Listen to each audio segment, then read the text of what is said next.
దేశం నాశనం అయిపోయింది, కానీ మీరు ఎక్కడ ఉన్నారా?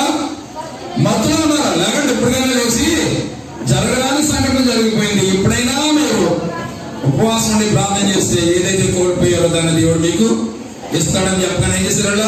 ఒక్కసారి ఉపవాసుడు గుళ్ళు అన్నారు, కోల్పోయిన దాన్ని అంతటిని దేవుడు వారికి ఇచ్చారు. ఆ చరిత్ర ఎవరనుకున్నాం మనం? ఇశ్రాయేల్ కాదు. ఎవరి చరిత్ర అది? మన చరిత్రే. మళ్ళీ ఇది అంతా చెప్పిపోతే మన టైం వేస్ట్ అయిపోతుంది. కానీ ఓకే, మనం కూడా లోకమైన ఐగుప్తుల బానిసలుగా ఉండగా దేవుడు మనం తీసుకొచ్చి ఎక్కడ పెట్టాడు? సంఘం అనే పాలస్తీనా దేశంలో పెట్టాడు. ఈ సంఘంలో సమృద్ధి ఆహారం, జీవాహారం, వాక్యాన్ని తింటూ ఒకవేళ మన దేవుడు మర్చిపోతే కనుక అప్పుడైతే ఆ పంట పాడైపోయింది. ఇప్పుడైతే ఆత్మ సంబంధమైన పంట పాడైపోతే తిరిగి దాన్ని మళ్ళీ పొందుకోవడానికి ఆ రోజు ప్రవక్తను పంపించాడు, కానీ ఇప్పుడు వాక్యాన్ని పంపించాడు. వాక్యమైన దేవుని వైపు తిరిగితే కోల్పోయిన ఆత్మీయ పంట అంతా తిరిగి దేవుడు మళ్ళీ ఇస్తాడన్న విషయాన్ని మొదటి ప్రసంగంలో నేర్చుకున్నాం. హలో, రెండో ప్రసంగం ఏంటి? మార్త అనే ఆమె గురించి క్రైస్తవ సమాజంలో అందరూ మార్త అనగానే వంట దగ్గర పెట్టారు కదా. మార్త గురించిన విషయాలు ఎన్నో నేర్చుకున్నాం. మార్త అంటే అర్థం ఏంటి? అయ్యారు నేను 10 సంవత్సరాల తర్వాత వచ్చి అడిగినట్టు అక్కడికి చెప్పేశారు. ఎందుకంటే అంత వాక్యం మైండ్లో పెట్టిస్తున్నా. Okay, very good. అలా ఉండాలి వాక్యం అంటే. నేను ముందు రోజు చెప్పాను కదా, ఏ రోజున అంటే బాధగా ఉన్నవాళ్ళు వస్తే ఓదార్పు పొంది వెళ్ళేవారు, కష్టాల్లో ఉన్నవాళ్ళు వస్తే ఆదరించబడి వెళ్ళేవారు, రోగాలతో ఉన్నవాళ్ళు వస్తే రోగం పోగొట్టుకుని వెళ్ళేవారు. ఇలా అద్భుతమైన రకాలలో యేసుక్రీస్తు వారి బోధలు బోధిస్తూ ఉండేవారు. అయితే కొన్నిసార్లు యేసుక్రీస్తు వారు మాట్లాడే మాటలు ఎలా ఉండేవంటే భయంగా ఉండేవి కూడా. భయం కల్పించే మాటలు కూడా మాట్లాడేవారు. యూదులు ఉన్నారు చూసారా, యూదులు ఇలాంటి మాటలు విని భయపడిపోయారు. అలాంటి ఒక మాటే యేసుక్రీస్తు వారు మాట్లాడారు. ఆ మాట ఏంటో చదువుతాం. ఆ మాట వెనక చరిత్ర ఏంటో మనం చూడబోతున్నాం. హలో, నేను హలో అనగానే హలో అనాలని ముందే చెప్పాను. మీరు తిరిగి హలో అంటేనే మీరు బ్రతుకున్నారని అనుకుంటా. పోయినసారి వచ్చినప్పుడు అలా చెప్తానే ఉన్నాం, అమ్మ పెద్దమందిని కట్టుకోండి, పెద్దమందిని కట్టుకోండి. మొత్తం మీద ఏదో కట్టారనుకో, ఇది కూడా సరిపోవట్లేదు ఇప్పుడు. అందుచేత దేవుడు ఇంకా పెద్ద మందిరాన్ని దేవుడు మీకు అనుగ్రహించును గాక. హల్లెలూయా. రెండు చేత అంటే కింద నిండిపోయారు, పైన నిండిపోయారు, వెనక రోడ్డు మీద కూడా కూర్చున్నారు. అది మీకు సరిపోదు. మీకు ఇంకా చాలా పెద్ద మందిని కావాలి. దేవుడు త్వరలో మీకు ఇస్తారు కూడా. Okay, right. మన యేసుక్రీస్తు వారు మాట్లాడిన మాటల్లో ఒక మాట అనగానే యూదులందరూ భయపడిపోయారు. ఏంటి మాట? చదువుదాం ఒక్కసారి. బైబిల్లో తీయండి. మత్తయి సువార్త 12వ అధ్యాయం 42వ వచన భాగం. మత్తయి సువార్త 12వ అధ్యాయం 42వ వచనం. ఈ తరము వారితో కూడా నిలబడి వారి మీద నేర స్థాపన చేయును. చాలే, ఇదే నా ప్రసంగం. మళ్ళీ చదవండి. విమర్శ సమయమున దక్షిణ దేశపు రాణి ఈ తరము వారితో కూడా నిలబడి వారి మీద నేర స్థాపన చేయును. ఇంక బైబిల్ మూసేయండి. నా వైపు చూడండి తల్లే, నా వైపు చూడండి. ఈ మాట నాకు అనగా చెప్పండి. అదురా విమర్శ సమయమున అందరూ అన్నారా? ఎక్కడ అన్నారు? మీ మొక్క నాకు కనపడలేదు బాబా. కొంచెం గట్టిగా చెప్పండి. విమర్శ సమయమున దక్షిణ దేశపు రాణి ఈ తరము వారితో కూడా నిలబడి వారి మీద నేరస్థాపన చేయను. ఈ మాట మీద ఇప్పుడు నేను ప్రసంగం చేయబోతున్నా. ఒక మాట చెప్పిన, ఈ ఒక్క మాట మీద 2 గంటలు చొప్పున 5 ప్రసంగాలు చేయొచ్చు. హలో, అర్థమైందా మీకు? ఈ ఒక్క మాట మీద 2 గంటలు చొప్పున 2 ప్రసంగాలు 5 ప్రసంగాలు చేయొచ్చు. మనకు ఉన్నదాన్ని ఒక రాత్రే. కానీ ఈ రాత్రి ఇది ఎంతవరకు వెళ్తుందో అంతవరకు చెప్పేసి ముగించేసుకుందాం. మళ్ళీ ఒకవేళ దేవుడు నన్ను పంపిస్తే మళ్ళా కానీ నేను వస్తే కనుక దీన్నే చెప్తాను. మళ్ళా ఎలా చూస్తున్నారా బాబా? హల్లెలూయా, దేవునికి స్తోత్రం. ఈ మాట మాట్లాడింది ఎవరంటే ఒక శిష్యుడు కాదు, యేసు ప్రభువు వారే స్వయంగా మాట్లాడుచున్న మాట. ఆయన అంటున్నాడు, విమర్శ సమయం ఒకటి రాబోతుంది. ఆ విమర్శ సమయమున ఏ రాణి? దక్షిణ దేశపు రాణి మనందరితో పాటు నిలబడి మన మీద ఏం చేయబోతుంది? నేరస్థాపన చేయబోతుంది అన్నాడు. ఎవరి రాణి? అసలు ఈ విషయంలో 3 ఉన్నాయి. ఈ వచనంలో 3 విషయాలు ఉన్నాయి. ఏంటి 3 విషయాలు? ఒకటి విమర్శ సమయం, రెండవది దక్షిణ దేశపు రాణి, మూడవది ఆ రాణి వచ్చి మన మీద చేసే నేరస్థాపన. ఎన్నున్నాయి దీంట్లో? 3 విషయాలు. ఒకటి విమర్శ సమయం అంటే ఏంటో చూడబోతున్నాం ఫస్ట్. రెండవది రాణి ఎవరో చూడబోతున్నాం. మూడవది ఆమె వచ్చి మన మీద చేసే నేరస్థాపన ఏంటో చూడబోతున్నాం. ఓకేనా? ముందు విమర్శ సమయం అంటే ఏంటో చూద్దాం. విమర్శ సమయం అనగా ప్రతి దానికి ఏముంటుంది? విమర్శ ఉంటుంది. యూనోదా? హలో, ఉన్నారా ఇక్కడ? ప్రతి దానికి ఏముంటుంది చెప్పండి? విమర్శ ఉంటుంది. ఇప్పుడు యేసు ప్రభువు వారు చెప్పిన విమర్శ సమయం అంటే ఏంటో చెప్తాను వినండి.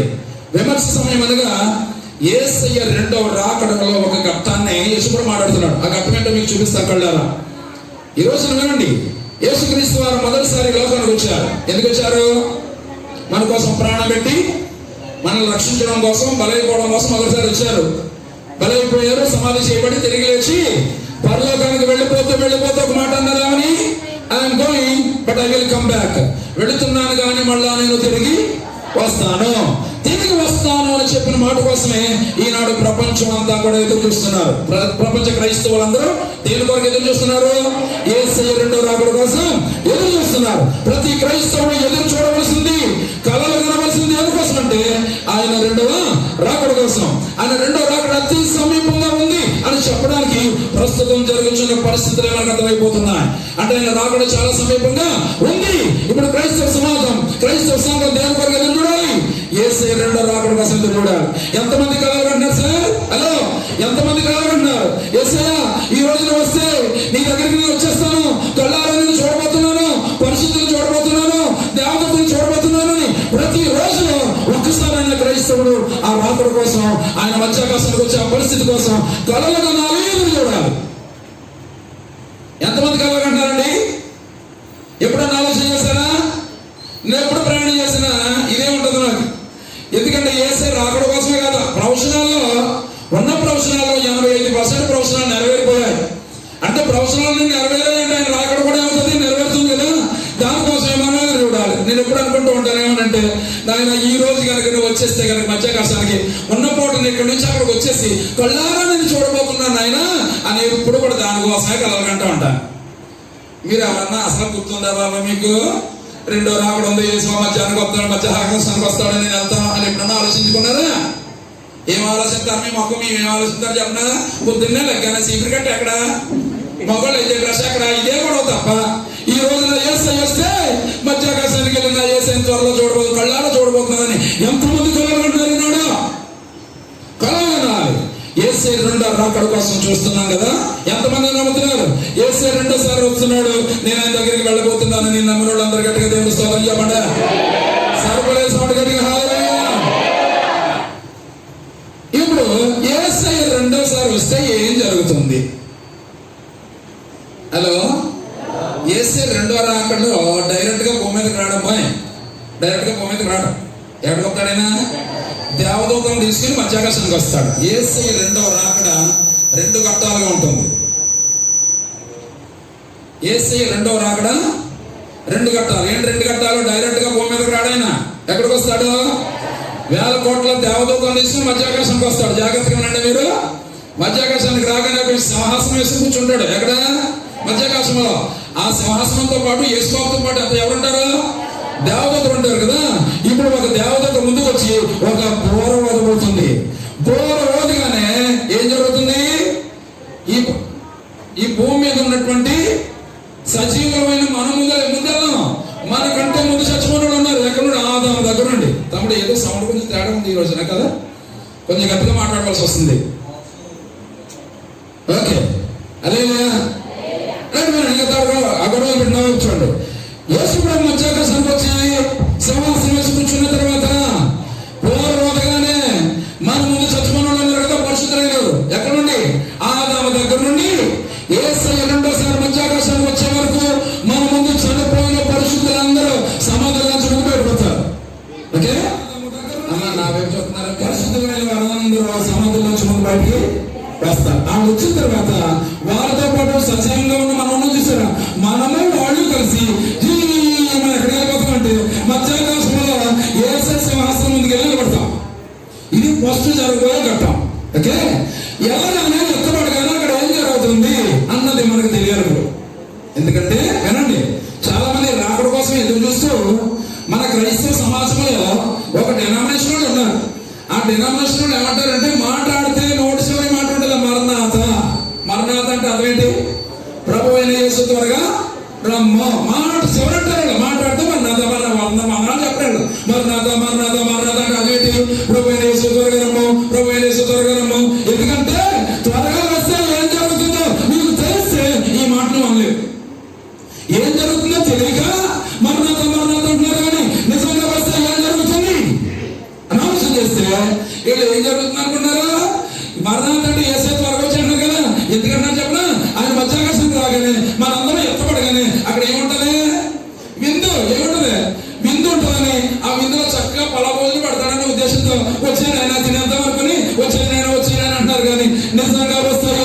ముందంటే విందు కావాలా? ముందు విందు కాదు, విందే మార్గం వచ్చి అంటారా?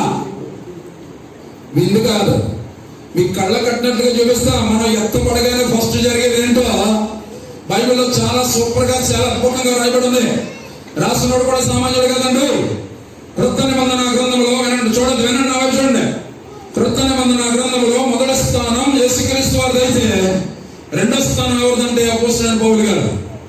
మళ్ళీ చెప్తున్నా, క్రొత్త నిబంధన గ్రంథంలో మొదటి స్థానం ఎవరిదే? యేసు ప్రభుది అయితే, రెండో స్థానం ఎవరిదే? అపోస్తలుడైన పౌలు. Is wonderful man, is very powerful man. అపోస్తలుడైన పౌలు గారు ఈ సంఘటన గురించి రాస్తున్నాడు. మనం ఎత్తపడగానే ఏం జరుగుతుందో పౌలు గారు రాశాడు అద్భుతంగా. ఎవరికి? లోకస్తులు కాదా, సంఘానికి రాశాడు. ఏ సంఘానికి? కొరింథీ సంఘానికి రాశాడు. కొరింథీయులకు రాసినటువంటి పత్రికలో ఎత్తపడగానే ఏం జరుగుతుందో చక్కగా రాసుకుంటూ వచ్చాడు. ఇక్కడ రెండో పత్రిక, కొరింథీయులకు రాసినటువంటి రెండో పత్రిక 5వ అధ్యాయం 10వ వచనం. కొరింథీయులకు రాసిన రెండో పత్రిక 5వ అధ్యాయం 10వ వచనం చదవండి.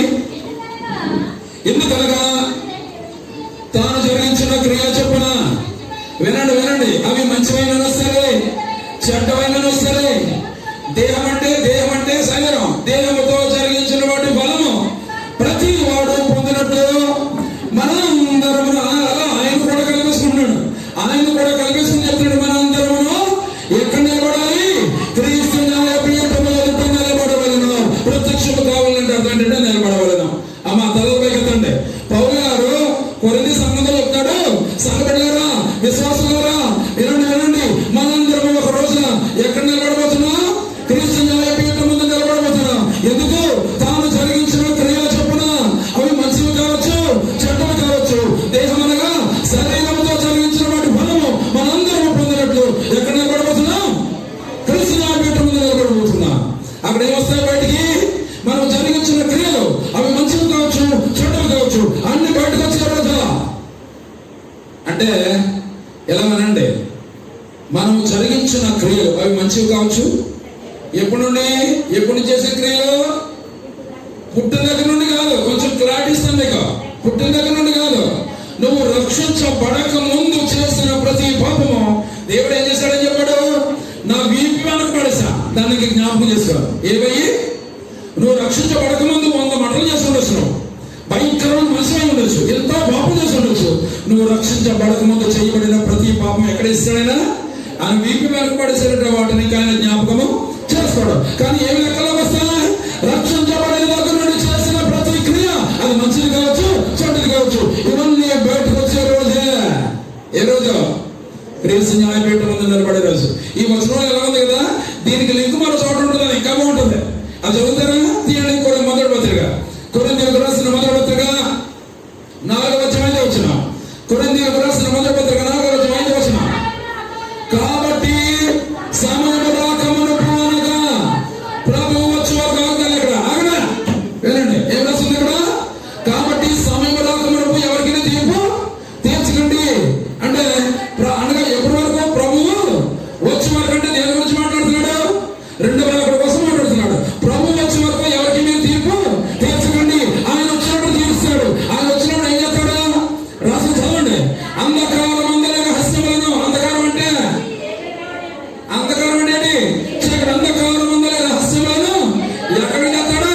వెలుగులోకి తెచ్చి హృదయంలోని ఆలోచనలను బయలుపరిచినప్పుడు ప్రతి వానికి తగిన మెప్పు దేవుని వల్ల కలుగు.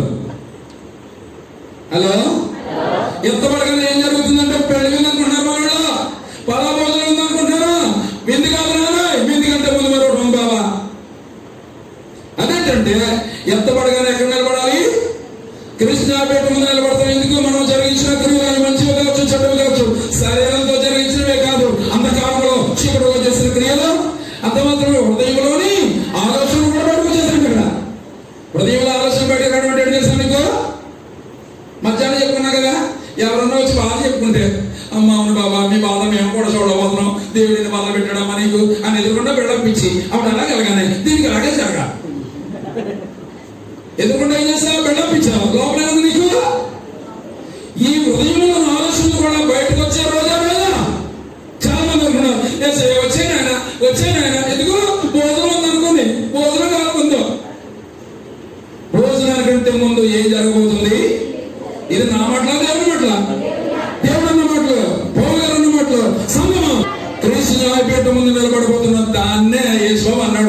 విమర్శ సమయం కూడా రాబోతుందిరా అన్నాడు. విమర్శ సమయం అంటే అర్థమైందా? ఇంకా మీకు అర్థమైన ఇంకా చెప్తానంటే అక్కడ ఏం జరుగుతుంది అంటే, మనందరం అక్కడికి వెళ్ళగానే అక్కడ ఎవరెవరు ఉంటారో తెలుసమ్మా? ఆదాము దగ్గర నుండి, ఎక్కడ నుండి?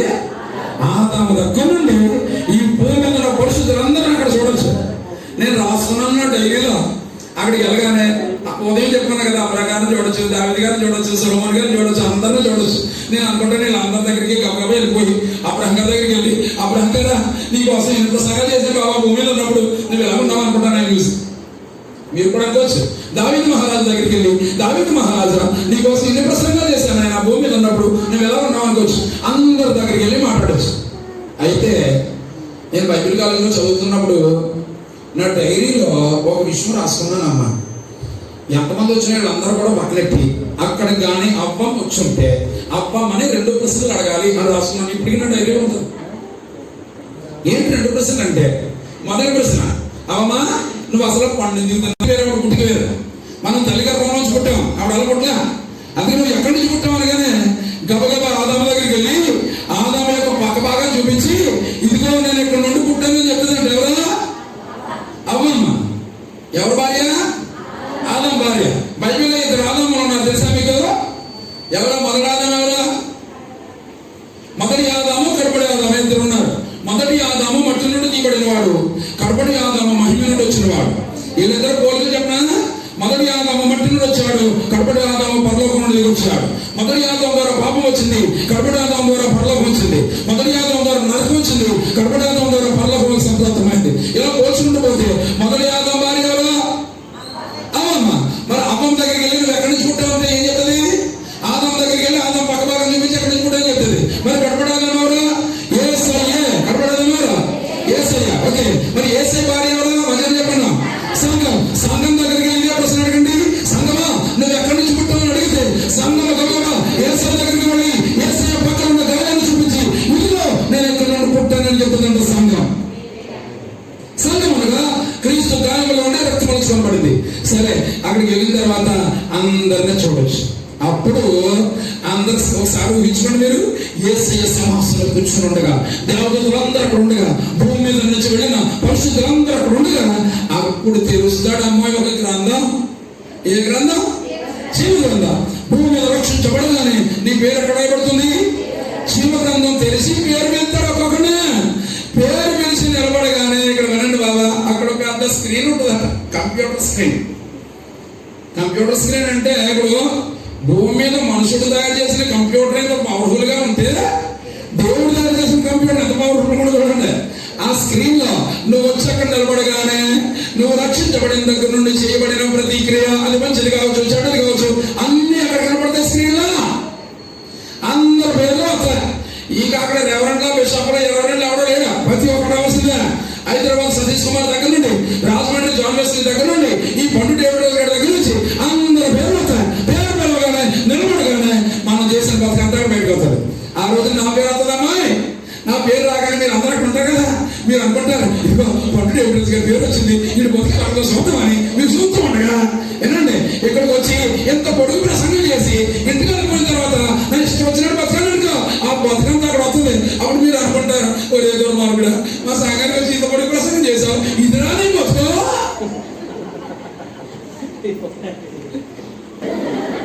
అబ్బాయి మేము ఏమీ తెలియదు సోదరం, నీ పేరు వస్తాయి అబ్బాయి. ఏసే రెండో రాకడంటే అందరూ అనుకుంటున్నారు విందు ఉంటది, ప్రేమ మీద ఉంటది, చక్కగా తినంట పలా భోజనం.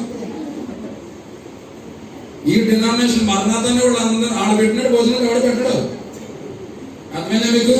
ఇక్కడ భోజనం అలవాటైపోయి వచ్చి నేను అక్కడ కూడా తినేద్దామని. ఈ మాట మరణాతనే మాట అంటారంటే గుండెలు ధైర్యం ఉండవా? ఇక్కడ సూచన బతుకుతానే ఉంటారా? వచ్చానని అంటారు. వద్దే ఏం జరుగుతుంది నాయన, బతుకు పడిపోవా. హలో, ఇలా చెప్పగానే కొంతమంది గుండెలు రాడడిపోయింది. అవి బాబు ఇది ఉన్న ఉన్నదన్న సంగతి మాకు తెలియక ఎలా బతకాలి? లోకంలో సంఘంలో కదా, లోకంలో బతికినట్లే సంఘంలో కూడా బతికితే నువ్వు ఎలాగైనా బతుకు. కానీ ఒక రోజున ఎక్కడ నిలబడబోతున్నావు? చాలా మంది అనుకోవచ్చు సంఘానికి తీర్పు లేదని, ఎక్కడుందని అంటారేమో. నేను చూపిస్తా బైబిల్. బైబిల్ ఏమొస్తుంది? తీర్పు దేవుని ఇంటి యొద్ద తీర్పు ఎక్కడ స్టార్ట్ అవుతుంది? దేవుని ఇంటి యొక్క ప్రారంభం అవుతుంది.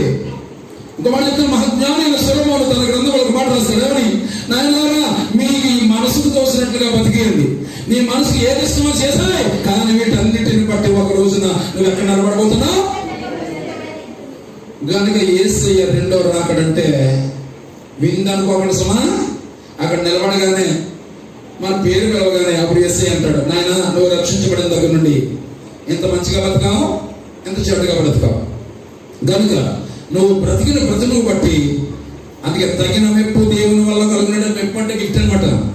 నువ్వు రక్షించబడిన దగ్గర నుండి ఎంత మంచిగానో ఎంత చెడ్డగానో బ్రతికావు కనుక నువ్వు బ్రతికిన బ్రతుకును బట్టి నీకు ఒక గిఫ్ట్ ఇస్తున్నానని అప్పుడు యేసయ్య ఒక గిఫ్ట్ ఇస్తాడు. ఆ గిఫ్ట్ పట్టుకున్నప్పుడు వెళ్తాం ఇందులోకి. వెళ్ళగానే విందు కాదు, వెళ్ళగానే విందు అనుకునేలా వచ్చేయని అంటారు, కానీ ముందు విందు కాదు నాయన, మన బ్రతుకు బయటపడే రోజు. దీని గురించి యేసుప్రభు అన్నాడు ఏమనంటే, విమర్శ సమయం ఒకటి. ఆ విమర్శ సమయమున ఒక మహాతల ఒక రాణి వచ్చి నిలబడుతుందంట. అమ్మాయి మన ముందు ఒక రాణి వచ్చి నిలబడి మన మీద ఏం చేస్తుంది? నేరస్థాపన చేస్తుంది. ఎవరు ఈ రాణి? ఈ రాణి ఎవరు చూద్దాం, జాగ్రత్తగా వినండి. హల్లెలూయా, గట్టిగా చెప్పండి. దేవునికి స్తోత్రం. యేసురాజుగా వచ్చుచున్నాడు. రాణి వచ్చి మనతో పాటు నిలబడి మన మీద ఏం చేయబోతుంది? ఎవరు ఈ రాణి చూద్దాం, జాగ్రత్తగా అంటే. యేసు ప్రభు వారు ఏ దేశంలో పుట్టారు? ఇది చెప్పకపోతే ఖచ్చితంగా మిమ్మల్ని అందరినీ కట్టకట్టి మరి తీసుకుని జైల్లో పెట్టేయాలి. చెప్పండి, యేసు బాబు ఏ దేశంలో పుట్టారు? ఇశ్రాయేల్. ఎప్పుడు కూడా చెప్పండి అమ్మ, ఇప్పుడున్న పేరు ఇశ్రాయేల్ దేశం. అందరూ చెప్పండి, ఇశ్రాయేల్ దేశంలో పుట్టారు కదా. ఇశ్రాయేల్ దేశంలో నిలబడి మాట్లాడుతున్నాడు ఈ మాట. ఏమనంటే దక్షిణ దేశము రాణి అన్నా అంటే ఇశ్రాయేలు దేశమునకు దక్షిణమున 1250 మైళ్ళ దూరంలో ఒక దేశం ఉన్నది.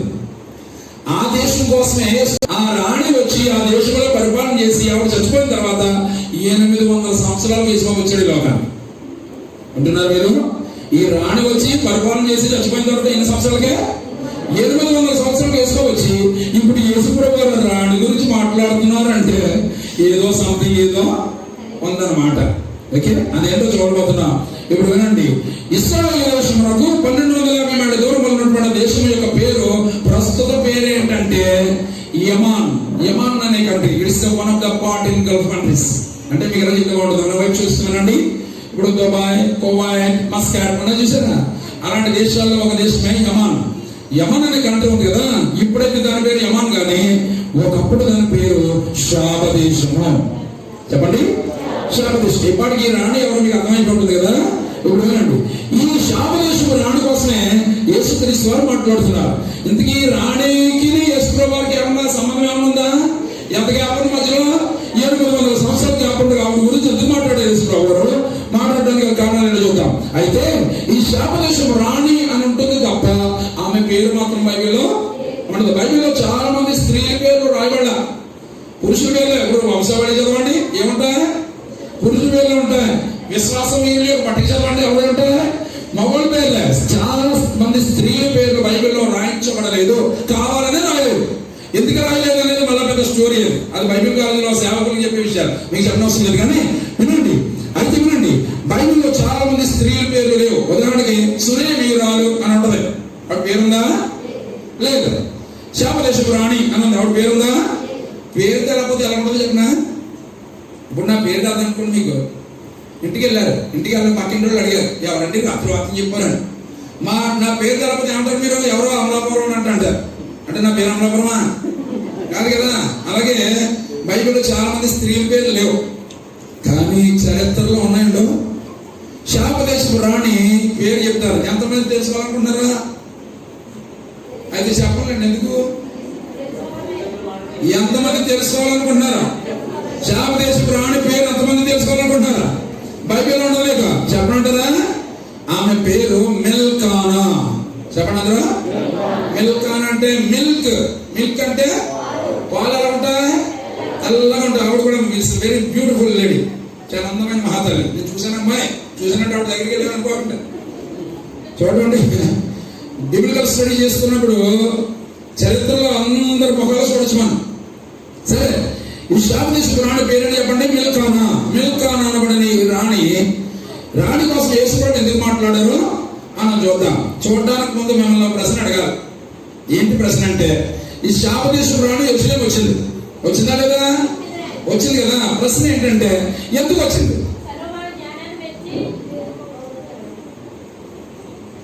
తల్లి ఎక్కడ దొరకబా ఎంత స్పీడ్గా చెప్తుందంటే ఆవిడ ఫస్ట్ మీటింగ్ నుండి కూడా. నిజంగా అలా ఉండాలండి క్రైస్తవులు. ఓకే సరే, ఇప్పుడు చెప్పండి, ఈ ప్రశ్నకి సమాధానం చెప్తే నిజంగా అద్భుతమైన గిఫ్ట్. చప్పట్లు కాదు, నిజమైన అద్భుతమైన గిఫ్ట్ ఇస్తా. శాపదేశపు రాణి యెరూషలేముకి ఎందుకు వచ్చింది? Why she was came?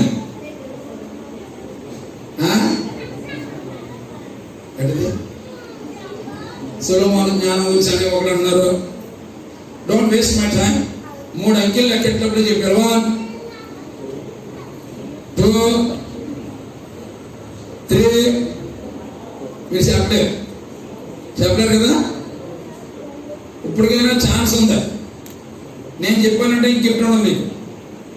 మామూలు గిఫ్ట్ కాదు, అద్భుతమైన గిఫ్ట్. జీవితంలో ఎప్పుడు పొందాలని గిఫ్ట్. సొలొమోను జ్ఞానం తెలుసుకోవడానికి అదే చెప్తున్నారు అందరూ ఈ సంఘానికి వెళ్ళినా. అసలు సొలొమోను అన్నవాడే పక్కనట్టండి, ఆయన దానికి సంబంధం లేదు. ఇంకేం చెప్తారు లే బాబా, చెప్పరు కదా. ఒక గిఫ్ట్ ఆన్సర్ చెప్పలేనందుకు మీకు చాలా ఉందన్నారు బాబోయ్. ఎందుకంటే మాకు వ్యాపారం చెప్ప నుంచి చేద్దాం అనుకున్నాను. నిజంగానే ఎక్కడికో ఒక సంఘానికి వెళ్ళిన అయ్యారు, ఓ ప్రశ్న అడిగారు, చెప్పలేమనుకున్నా. నిజంగా ఒక అమ్మాయి చెప్పేసింది, ఈ ప్రశ్న కాదు వేరే ప్రశ్న అడిగితే చెప్పేసింది. వెంటనే మొబైల్ ఇచ్చేసాను, మొబైల్ అడిగిపోయి అందుకే కొత్త మొబైల్ కొనుక్కున్నాను. మనం మీరు చెప్తారు మీకు చదవనుకున్నాను, కానీ మీరు అంత దురదృష్టవంతులు. సరే వినండి, క్రైస్తవ సమాజంలో అందరూ అనుకుంటారు శాపదేశపు రాణి యెరూషలేముకు రావడానికి గల కారణం ఏంటంటే సొలొమోను అంటారు. అసలు సొలొమోను అన్నవాడు పక్కనట్టే ముందు ఆమె రావడానికి గల రీజన్ ఏంటో, కారణం ఏంటో జాగ్రత్తగా చూద్దాం. బయట తీయండి. ఎక్కడ? మొదటి రాజుల గ్రంథం తీయండి ఒకసారి. మొదటి రాజుల గ్రంథం 10వ అధ్యాయం 10వ వచనం. మొదటి రాజుల గ్రంథము 10వ అధ్యాయం 10వ వచనం. అలా విన్నారా అసలు మీరు? మొదటి రాజుల గ్రంథము 10వ అధ్యాయము 10వ వచనం.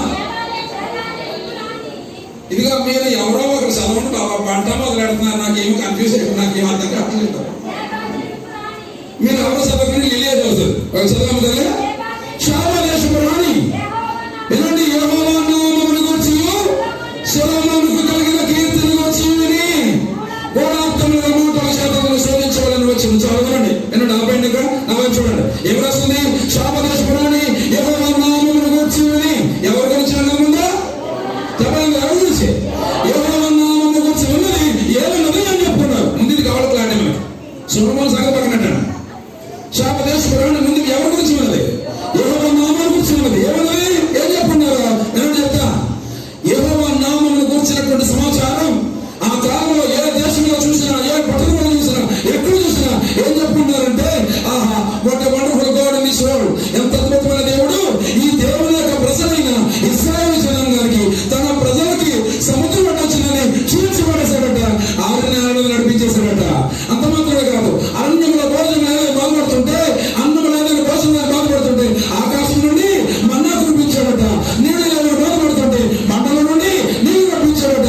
ఆహా ఇన్ని అద్భుతాలు చేసిన ఈ దేవుడు కలిగిన ఆ ప్రజలు ఎంత భాగ్యవంతులు అన్న విషయం ఏ దేశంలో చూసినా, ఎక్కడ చూసినా ఏం చెప్పుకున్నారు? యెహోవా నామం యొక్క గొప్పతనం గురించి, యెహోవా శక్తిని గురించి, ఆయన చేసిన అద్భుతాలు చూసి తిరిగి గురించి ఎక్కడ చూసినా చెప్పుకుంటూనే ఉన్నారు. ఈ వార్త దేశాలు దాటి ఎక్కడ దాకా వచ్చేసింది? శాపదేశం వరకు వచ్చింది. ఇప్పుడు శాపదేశం సంగతి ఏంటో చెప్తానండి. శాపదేశానికి వచ్చిన వార్త ఏంటంటే యెహోవా యొక్క గొప్పతనం, ఆయన చేసిన అద్భుతాల గురించి, సూచక్రియల గురించి దేశాల వెంబడి ఈ వార్త ఏం చేస్తుంది? శాపదేశం వరకు వస్తే మరి శాపదేశం సంగతి ఏంటంటే, ఈ దేశ ప్రజలు ఆరాధన చేసే దేవుడు ఎవరంటే ఈమె ఉంది కదా. ఎవరు? శాపదేశపు రాణి సూర్య దేవత ఆరాధికురాలు. ఎవరేమి? సూర్యుని దేవుడిగా కొలిసే దేవత మహాతల్లి. ఒక రాణియే సూర్యుని దేవుడిగా కొలుస్తుంటే దేశం అంతా ఏం చేయాలా? ఖచ్చితంగా మొత్తం ఈ దేశము సూర్యుని దేవుడిగా కొలిసే దేశం. సూర్య దేవత ఆరాధికులు ఈ దేశస్తులందరూ. అలాంటి అందుకే వినండి, సూర్య నమస్కారం యాక్చువల్లీ మంద కాదు. సూర్య నమస్కారం ఎవరిదంటే పారసీకులు వాళ్ళదే. కానీ మన ఇండియాలో కూడా సూర్య నమస్కారం చేస్తారు. మీకు తెలుసా? మీ ఊళ్ళో సంగతి నాకు కాదు కానీ మా ఊరు ఎవరు వేండ్రలో మా చర్చి ముందే పెద్ద చెరువు ఉంటుందమ్మా. ఆ చర్చి ముందే ఉంటుంది, పెద్ద చెరువు ఉంటుంది. చెరువుకి పక్కన యేసుబాబు గుడి, చెరువుకి ఆ పక్కన శివాలయం. మాకు ఉదయం రాగానే మాకు కలిగే దర్శనం చెప్పిన కొంతమంది బ్రాహ్మణోత్తములు ఆ నీళ్ళలో దిగి సూర్యుడు వస్తున్నాడు అన్నప్పటికీ దోషంతో నీళ్ళు తీసి సూర్యుడు వైపు చూస్తూ ప్రార్థన చేస్తుంటారు. చాలా దోషం ప్రార్థన చేస్తారు మా వాళ్ళు. ఎలా చూస్తున్నారు వ్యాపారం అనుకున్నారా? ఆయన కంటే అద్భుతంగా చెప్తే అవుట్డోర్ ప్రసంగాలు అన్నట్టు ఎప్పుడైనా మీకు అర్థమవుతుంది. సరే విషయం ఏంటంటే యాక్చువల్ సూర్య నమస్కారం మన దగ్గర ఎవరిది? వాళ్ళది. అయితే ఆ సూర్యుడిని ఆరాధన చేసే దేశమే క్షేమ దేశం. అర్థమైందా? అలాంటి దేశంలోకి ఏ వార్త వెళ్ళింది? ఇప్పుడు వారి యొక్క గొప్పతనం గురించిన వార్త వినగానే ఆ దేశంలో కొంతమంది ఈ మాటలు వినగానే తన ప్రజలకి సముద్రం అడ్డు వచ్చిందని చీచేశాడట, భోజనం లేదంటే ఆకాశం నుండి కురిపించాడట, నీళ్లు లేవని బాధపడుతుంటే బండలోంచి నీళ్ళు పంపించాడట. ఆహా, ఇంత గొప్ప దేవుడు కలిగిన ఈ ప్రజలు ఎంత భాగ్యవంతులు అని యెహోవా నామమును గురించి విన్న వాళ్ళలో ఆ దేశంలో కొంతమంది ఏం చేశారంటే, అబ్బాయి ఎంత చక్కగా ఉంది ఈ మాట, ఇంకా చెప్పండి అంటే యెహోవా దేవుడు గురించి చెప్తుండగా ఒక మాట అన్నారంటే ఏమన్నారు తెలుసా? ఈ దేవునికి ఒక పేరు ఉంది. ఏ పేరు? నీతి సూర్యుడనే యెహోవా.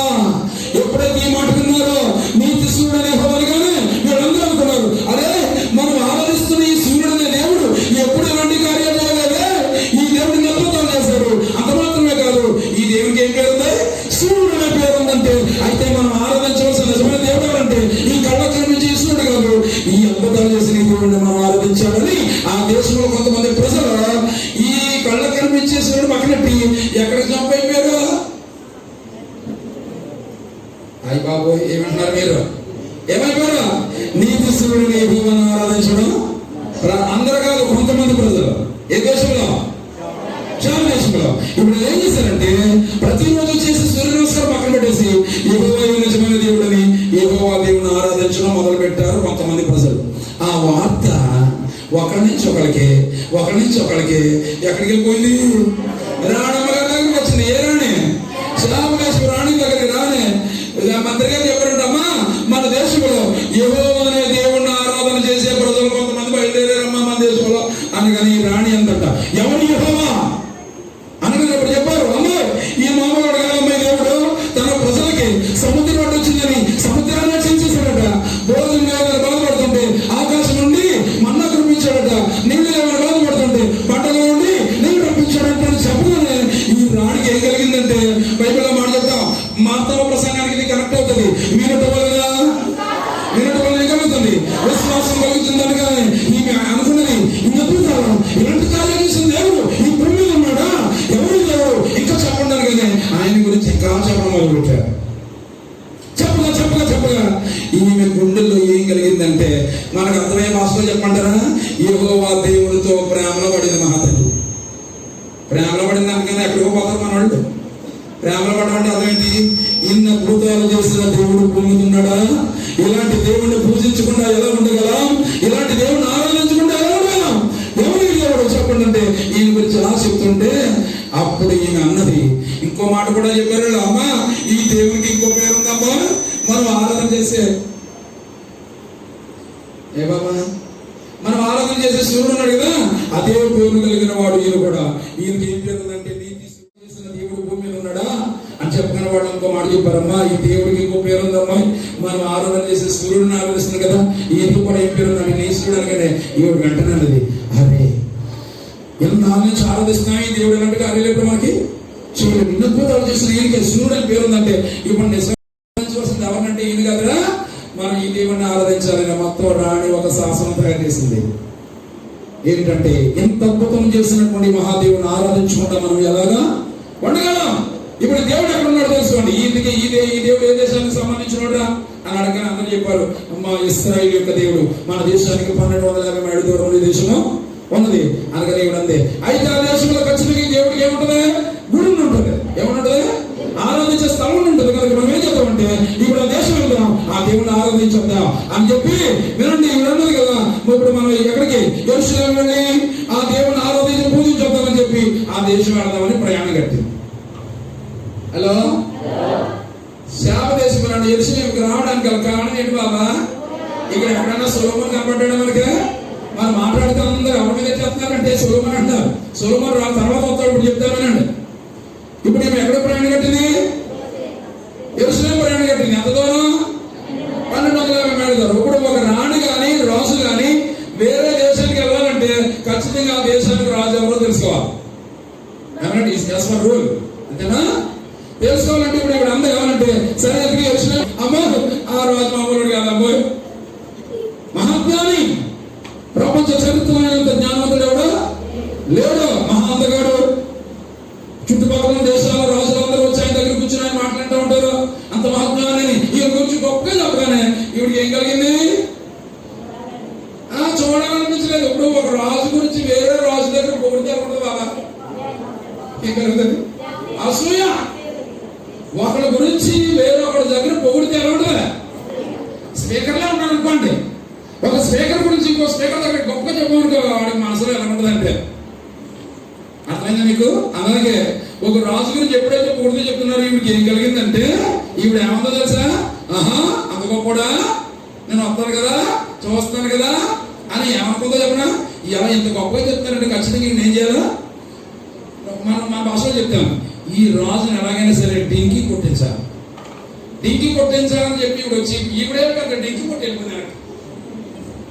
హలో అర్థమైందా? ఇప్పుడు వినండి, ఇప్పుడు ఈమె 2 మనసులతో బయలుదేరుతుంది దర్శనానికి. ఒకటేంటి? యెహోవా దేవుని ఏం చేయాలా? ఆరాధించాలి, పూజించాలి. రెండోది రాజుని ఏం చేయాలా? కించపరచాలి. చదవడం వచ్చిన యొక్క అర్థమవుతుంది మీకు. అదండి యెహోవా నామమునకు వచ్చి సొలొమోనుకు కలిగిన కీర్తనకు వచ్చి విని గూఢార్థములు గల మాటల చేత అతను ఏం చేయాలి?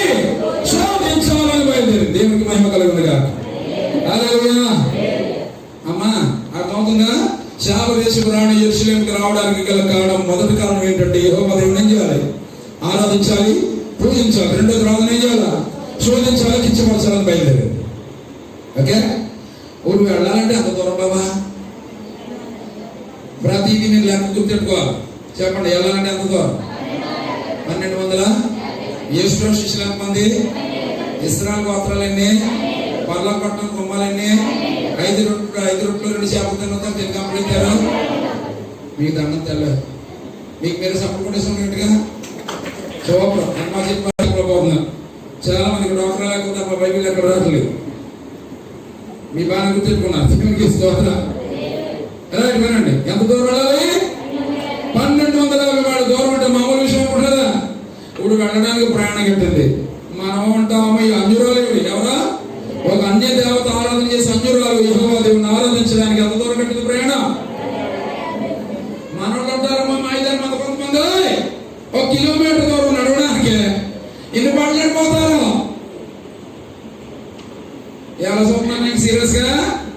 ఎంత దూరం వెళ్ళాలి? ఇప్పుడు 1250 మైళ్ళ దూరం వెళ్ళాలంటే ఎలా వెళ్ళాలి? అప్పుడు ఏమన్నా ఫ్లైట్లు ఉన్నాయా? ట్రైన్లు ఏమన్నా ఉన్నాయా? ఫ్లైట్ లేవు, ట్రైన్ లేవు. అప్పుడు దారి మార్గం ఒకటే, 2 మార్గాలు. ఒకటే సముద్ర మార్గం, రెండవది దారి మార్గం. రోడ్లు కూడా కాదు, దారి మార్గం. ఏంటి చెప్పండి? ఒకటే సముద్ర మార్గం వెళ్ళాలి, లేదంటే భూమి మీద దారి మార్గం ఉండాలి. ఆ కాలంలో రాజులు రాణులు ఎట్టి పరిస్థితుల్లో సముద్ర మార్గంలో ప్రయాణం చేసేవారు కాదు. రోడ్డు మార్గం కూడా వెళ్ళాలి, దారి మార్గం కూడా. దారి మార్గం ఉండాలంటే వాహనాలు ఉన్నాయి, బస్సులు ఉన్నాయా?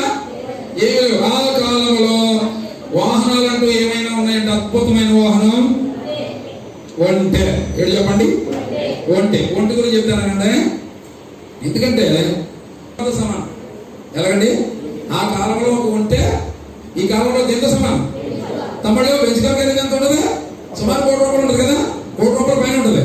ఈ లెక్కలో నాకు అభ్యంతరం ఉంటుంది. ఆ అందుకే రాజులు రాణులు ఒంట్ల మీద ప్రయాణం చేస్తారంటే అద్భుతమైన వాహనం ఉంటే ఈ లెక్కల్లో బైబిల్లో ఒక ఆస్తిపడు ఉన్నాడండి.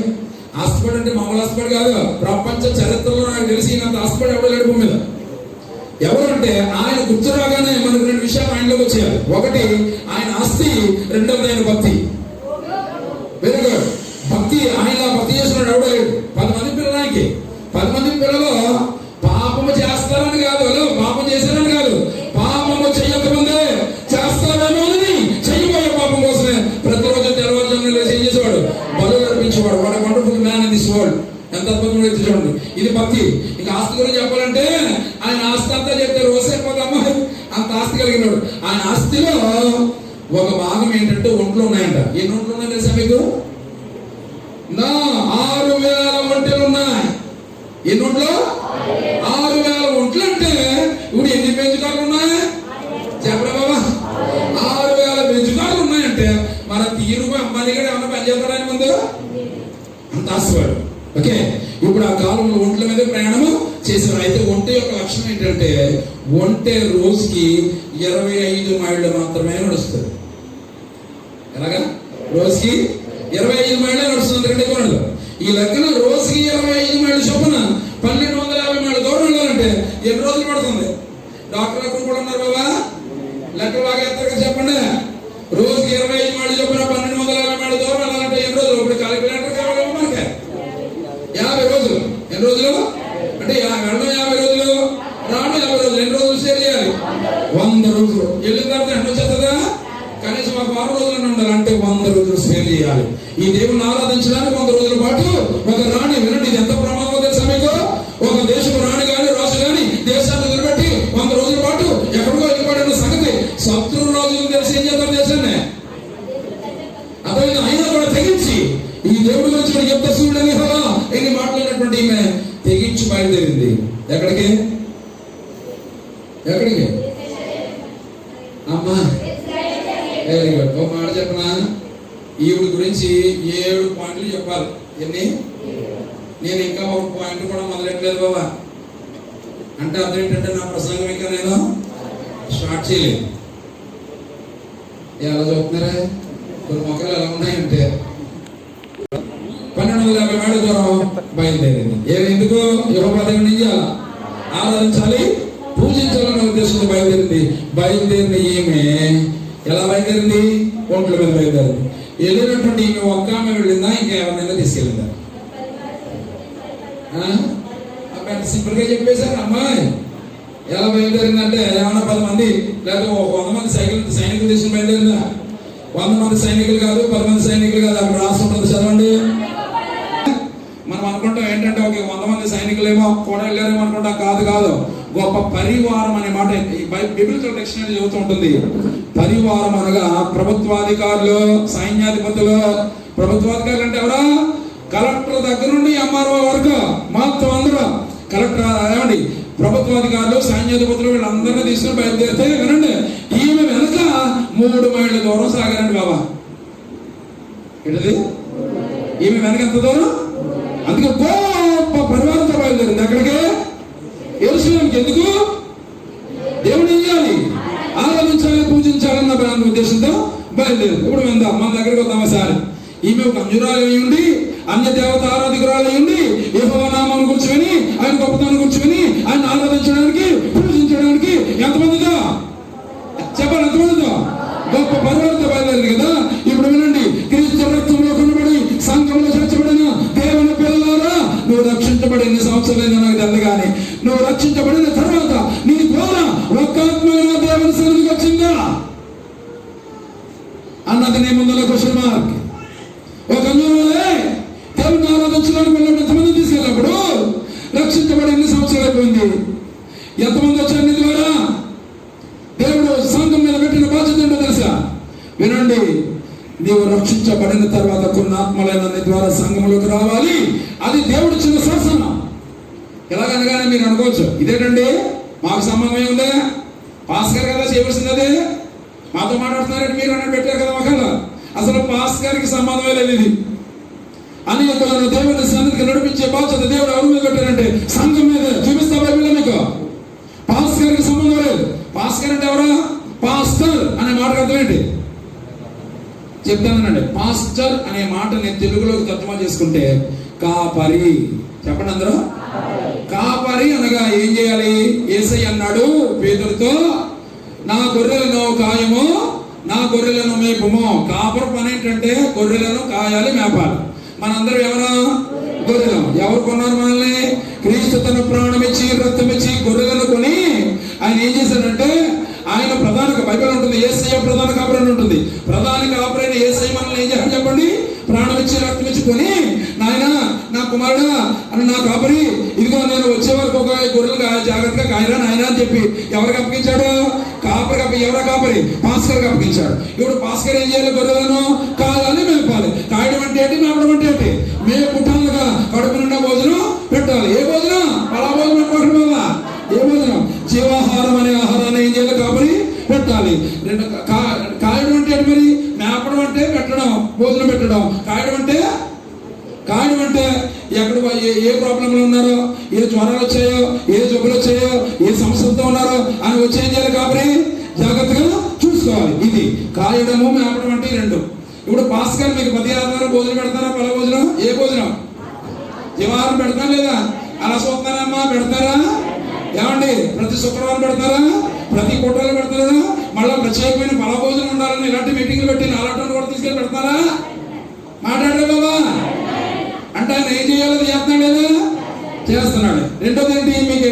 మీరు ఎలా ఉన్నారో ఏంటో, పిల్లలు ఎలా ఉన్నారని అన్ని తెలుసుకుంటున్నారా?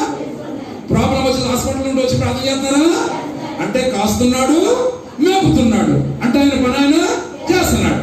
ఇప్పుడు ఆయన పని ఆయన బాగానే చేసుకుంటున్నాడు. కానీ ఇప్పుడు పెట్టిన తర్వాత ఈ భోజనం పెడుతున్నప్పుడు, ఆహారం పెడుతున్నప్పుడు గుర్రెలు ఏం చేయాలి? వాటిని తినాలి. తినేం చేయాలి? అబ్బా నెమరేసుకోవాలంట. ఇలాగైపోవాలా? ఏం చేయాలి? పిల్లలు పెట్టాలి, పోవాలి. అవునా? ఇప్పుడు మీకు అర్థమయ్యేలా చెప్తానంటే, ఇప్పుడు మీరు ఆవునో గేదెనో కొన్నారండి. ఎందుకు కొంటారా? పాలు ఎత్తుదని, పిల్లలు పెడుతుందని కొన్నారు. కానీ సంవత్సరాలు అయిపోయినది, పిల్లలు పెట్టట్లేదు, పాలు ఇవ్వట్లేదు. ఏం చేస్తారమ్మా? ఏమంటారు చెప్పండి దాన్ని? ఇంక నేను అక్కలతో మీరు చెప్పేస్తున్నారు కదా అంటారు కదా. ఇప్పుడు ఇన్ని సంవత్సరాలు ఇప్పటికి వచ్చి చక్కగా ఆహారం తింటున్నా, అన్ని చేస్తున్నా, మరి నువ్వేం చేయాలి? పిల్లలు పెట్టాలంటే నీ ద్వారా ఒక్కడైనా గుడికి రావాలి. ఇది ఎవరి బాధ్యత? సంఘ బాధ్యత. పాస్కర్ పని ఆయన చేస్తున్నాడు, మరి మన పని మనం చేస్తున్నాం అనేది చూసుకోండి. ఇంకోటి చెప్పిన ఇది అంతా ఎక్కడ ఉందరా, నీకు నువ్వే చెప్పేస్తున్నావు అని చూస్తున్నారు కదా మీరు. ఏమంటే బైబిల్లో అనేకులను దేవుని సన్నిధికి తీసుకొచ్చే బాధ్యత దేవుడు ఎవరి మీద పెట్టారంటే సంఘం మీద. ఎవిడెన్స్ కావాలా మీకు? చదువుతారు ఒకసారి దీని బైబిల్లో. సంఘం మీద దేవుడు బాధ్యత పెట్టాడు అన్నారు సదృశంగా. వినండి, బైబిల్ గ్రంథంలో కృత నిబంధన గ్రంథంలో మొట్టమొదటిసారిగా సంఘం అనే మాట యేసు ప్రభువు ఇక్కడ మాట్లాడుతున్నారు. ఫస్ట్ టైం యేసయ్య నోటి ద్వారా సంఘం అనే మాట ఎక్కడ వచ్చిందంటే, చదవండి మత్తయి సువార్త 16వ అధ్యాయం 18వ వచనం. మత్తయి సువార్త 16వ అధ్యాయం 18వ వచనం ఒకసారి చదవండి. అమ్మా తల్లి అది ఎక్కడది? మత్తయి సువార్త 16వ అధ్యాయం 18వ వచనం బాబా. మరియు నీవు పేతురు, ఈ బండ మీద నా సంఘములో. వినండి. మొట్టమొదటిసారిగా యేసు ప్రభువు సంఘం అనే మాట ఇక్కడ మాట్లాడారు. ఏమంటున్నాడు? పేతురుతో మాట్లాడుతున్నాడు. మరియు నువ్వు పేతురు, ఈ బండ మీద నా సంఘమును నేను. సంఘాన్ని ఎవరు కడతారా? చూడాలి వైపా, సంఘాన్ని ఎవరు కడతారు? యేసయ్య. ఆయన అంటున్నాడు, మరియు నువ్వు పేతురుతో చెప్తున్నాడు, నువ్వు పేతురు, ఈ బండ మీద నా సంఘమును నేను. అంటే సంఘం ఎవరు కడతారు సార్? యేసయ్య కడతారు కదా. కట్టిన సంఘాన్ని ఆయన వట్టినే వదిలిపెట్టలేదు. కట్టిన తర్వాత సంఘానికి కొన్ని పవర్స్ ఇచ్చాడు. ఏంటో పవర్స్? కింద ఉన్న చదవండి. పాతాళ లోకం యొక్క ద్వారములు దేని ఎదుట? దేని ఎదుట? అది కావాలి నాకు. యేసయ్య సంఘాన్ని కట్టడమే కాకుండా సంఘానికి ఏమి ఇచ్చాడు? పవర్స్ ఇచ్చాడు. ఆ సంఘము చెప్పండి. పాతాళ లోకం యొక్క ద్వారములు దాని ఎదుటనే చోట సంఘం పెట్టండి అమ్మాయి. పాతాళ లోకం యొక్క ద్వారములు సంఘం ఎదుట నిలబడు. రెండవది పరలోకం యొక్క తాళము చెవులు. ఒక్కసారి ఆగండి బాబా, నా వైపు చూడండి. సంఘాన్ని కట్టడమే కాకుండా సంఘానికి దేవుడు బాధ్యతలు ఇచ్చాడు. మొదటిది ఏంటి? పాతాళ లోకం యొక్క ద్వారములు దేని ఎదుట నిలబడం. అంటే what's the meaning of this word? మాట అర్థం తెలుసా మీకు? పాపము చేసి పాపంలో చచ్చుకున్న వాళ్ళందరూ ఎక్కడ పోతారు? పాతాళానికి పోతారు కదా. పాతాళానికి పోయే వారిని పట్టుకుని తీసుకొచ్చి రెండోది ఏమి ఇచ్చాడు నీకు? పరలోకం యొక్క తాళపు చెవులు ఇచ్చాడు. అర్థం ఏంటంటే పాతాళానికి పోయే వారిని పట్టుకుని వచ్చి పరలోకంలో కూర్చోబెట్టే బాధ్యత ఎవరికి ఇచ్చాడు? చెప్పలు ఎవరికి ఇచ్చాడు? సంఘానికి ఇచ్చాడు. ఇప్పుడు అంటే మనం ఏ బాధ్యత పెట్టాడు దేవుడు? నశించిపోయే ఆత్మలను దేవుని వైపు తీసుకొచ్చే బాధ్యత ఎవరి మీద ఉంది? ఇంకో మాట అంటాడు చాలా క్లారిటీగా. ఏమంటాడు? చదవకండి, ఆగమ్మా వినండి. ఇంకో మాట చెప్పంటారా? దానియేలు గ్రంథంలో రాసి ఉంటుంది. చదవకలేదు 12వ అధ్యాయంలో ఏమంటుంది? ఎందరైతే అనేకులను దేవుని వైపు తిప్పుతారో వారు ఆకాశ మండలం ముందు నక్షత్రములు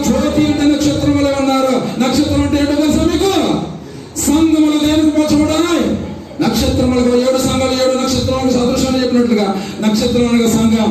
సంఘం ఏం చేయాలి? అనేకులను దేవుని వైపు. వీటన్నిటిని బట్టి చూస్తుంటే సంఘం మీద దేవుడు పెట్టిన బాధ్యత ఏంటో తెలుసా నీకు? నువ్వు రక్షించబడమే కాదు, అనేకులను దేవుని వైపు నీవు తీసుకురావాలి. ఇది ఎవరి బాధ్యత? పాస్ కదా మందా? మందే. అయ్యగారు మీ ఓడి మొక్కలు ఎలా ఉన్నా చెప్పనా? మీరు ఏమనుకున్నారు చెప్పరు? ఎందుకు నీ బాధ ఏంట్రా? ఇప్పుడు ఊళ్ళోకి వెళ్ళి అందరినీ తీసుకురమ్మంటావా అక్కడ చూస్తున్నారు మీరు కదా. వాడు వినండి, ఒక మంచి ఫోన్లో మీరు చెప్పినట్టే చేద్దామంటే మాకు ఏం తెలుసు అంటే ఏం చెప్పాలి? బయటకు వెళ్ళి చెప్పడం మాకు ఏమైనా వచ్చా? వాక్యం వచ్చా? ఏం చెప్తాం మేము? మాతో మాట్లాడుతున్నట్టు అంటున్నారు కదా. సరే ఒక మాట చెప్దాం. ఇప్పుడు రైట్ పోనీ ఇంకో మాట. ఇప్పుడు ఒకవేళ మీరున్నట్లు వచ్చిన ఏదో బయటకే చెప్తామంటే ఇప్పుడు రానట్టున్నారు ఊళ్ళోకి. ఇప్పుడు యేసుబాబు గురించి చెప్తుంటే ఎలా ఉన్నాయి లోకంలో పరిస్థితులు? ఒకప్పుడు వేరమ్మా, ఇప్పుడు ఎలా ఉన్నాయి? ఎందుకు వస్తున్నారా మీరు? ఎందుకు మాట్లాడుతూ మాతో అంటున్నారు కదా. మరి ఏం చేయాలి? ఏం చేయాలంటే వినండి, ఎందుచేత నువ్వు చనిపోకముందు కొన్ని ఆత్మలైన సంఘంలోకి తీసుకొచ్చే బాధ్యత మనం నిలబెట్టాడు. కానీ లోకంలోకి వెళ్ళి చెప్పడానికి మనకి అంతే తెలియదు. మరి ఏం చేయాలి? ఇప్పుడు ఏం చేయాలని చెప్తాను. ప్రార్థన కాదు, ఏం చేయాలో మీకు చెప్తాను కరెక్ట్గా చక్కగా. అయితే మన గుండెల్లో మాత్రం ఒక ఆశ ఉండాలి. ఏంటి ఆశ అంటే, నేను చచ్చిపోకముందు కొన్ని ఆత్మలైన దేవుని సన్నిధికి తీసుకురావాలనే ఆశ నీ గుండెలో ఉంటే వినండి, ఏమంటే మీరు ఎవరింటికి వెళ్ళక్కర్లేకుండా, ఎవరి గుమ్మం పెట్టి ఎక్కడ అవసరం లేకుండా, ఏ వీధిలోకి వెళ్ళి ఎవరితో చెప్పక్కర్లేకుండానే మీ ద్వారా కొన్ని ఆత్మల సంఘంలోకి వచ్చే అద్భుతమైన సూత్రాన్ని నేను చెప్పాలనుకుంటున్నా. కానీ మీ గుండెలో ఏముండాలి? ఒక ఆశ ఉండాలి. ఏ ఆశ?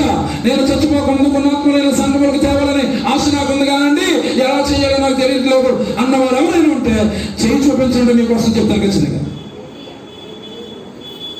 అర్థం కాలేనట్టుంది, మళ్ళా చెప్తా.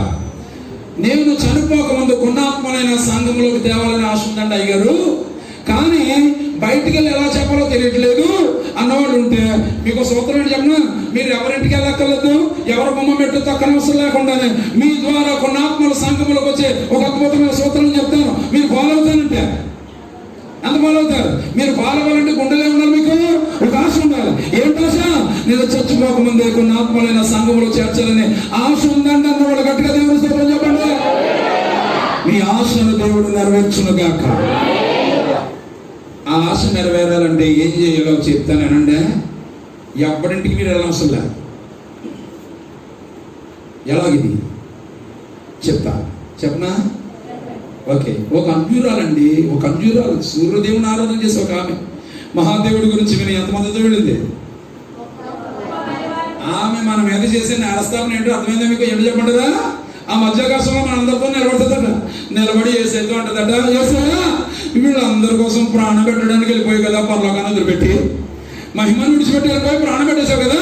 వీళ్ళ మీద పెట్టిన బాధ్యత ఏం చేశారు నాయన? వీళ్ళు ఎంతమంది తీసుకొచ్చారు నాయన నీ దగ్గరికి?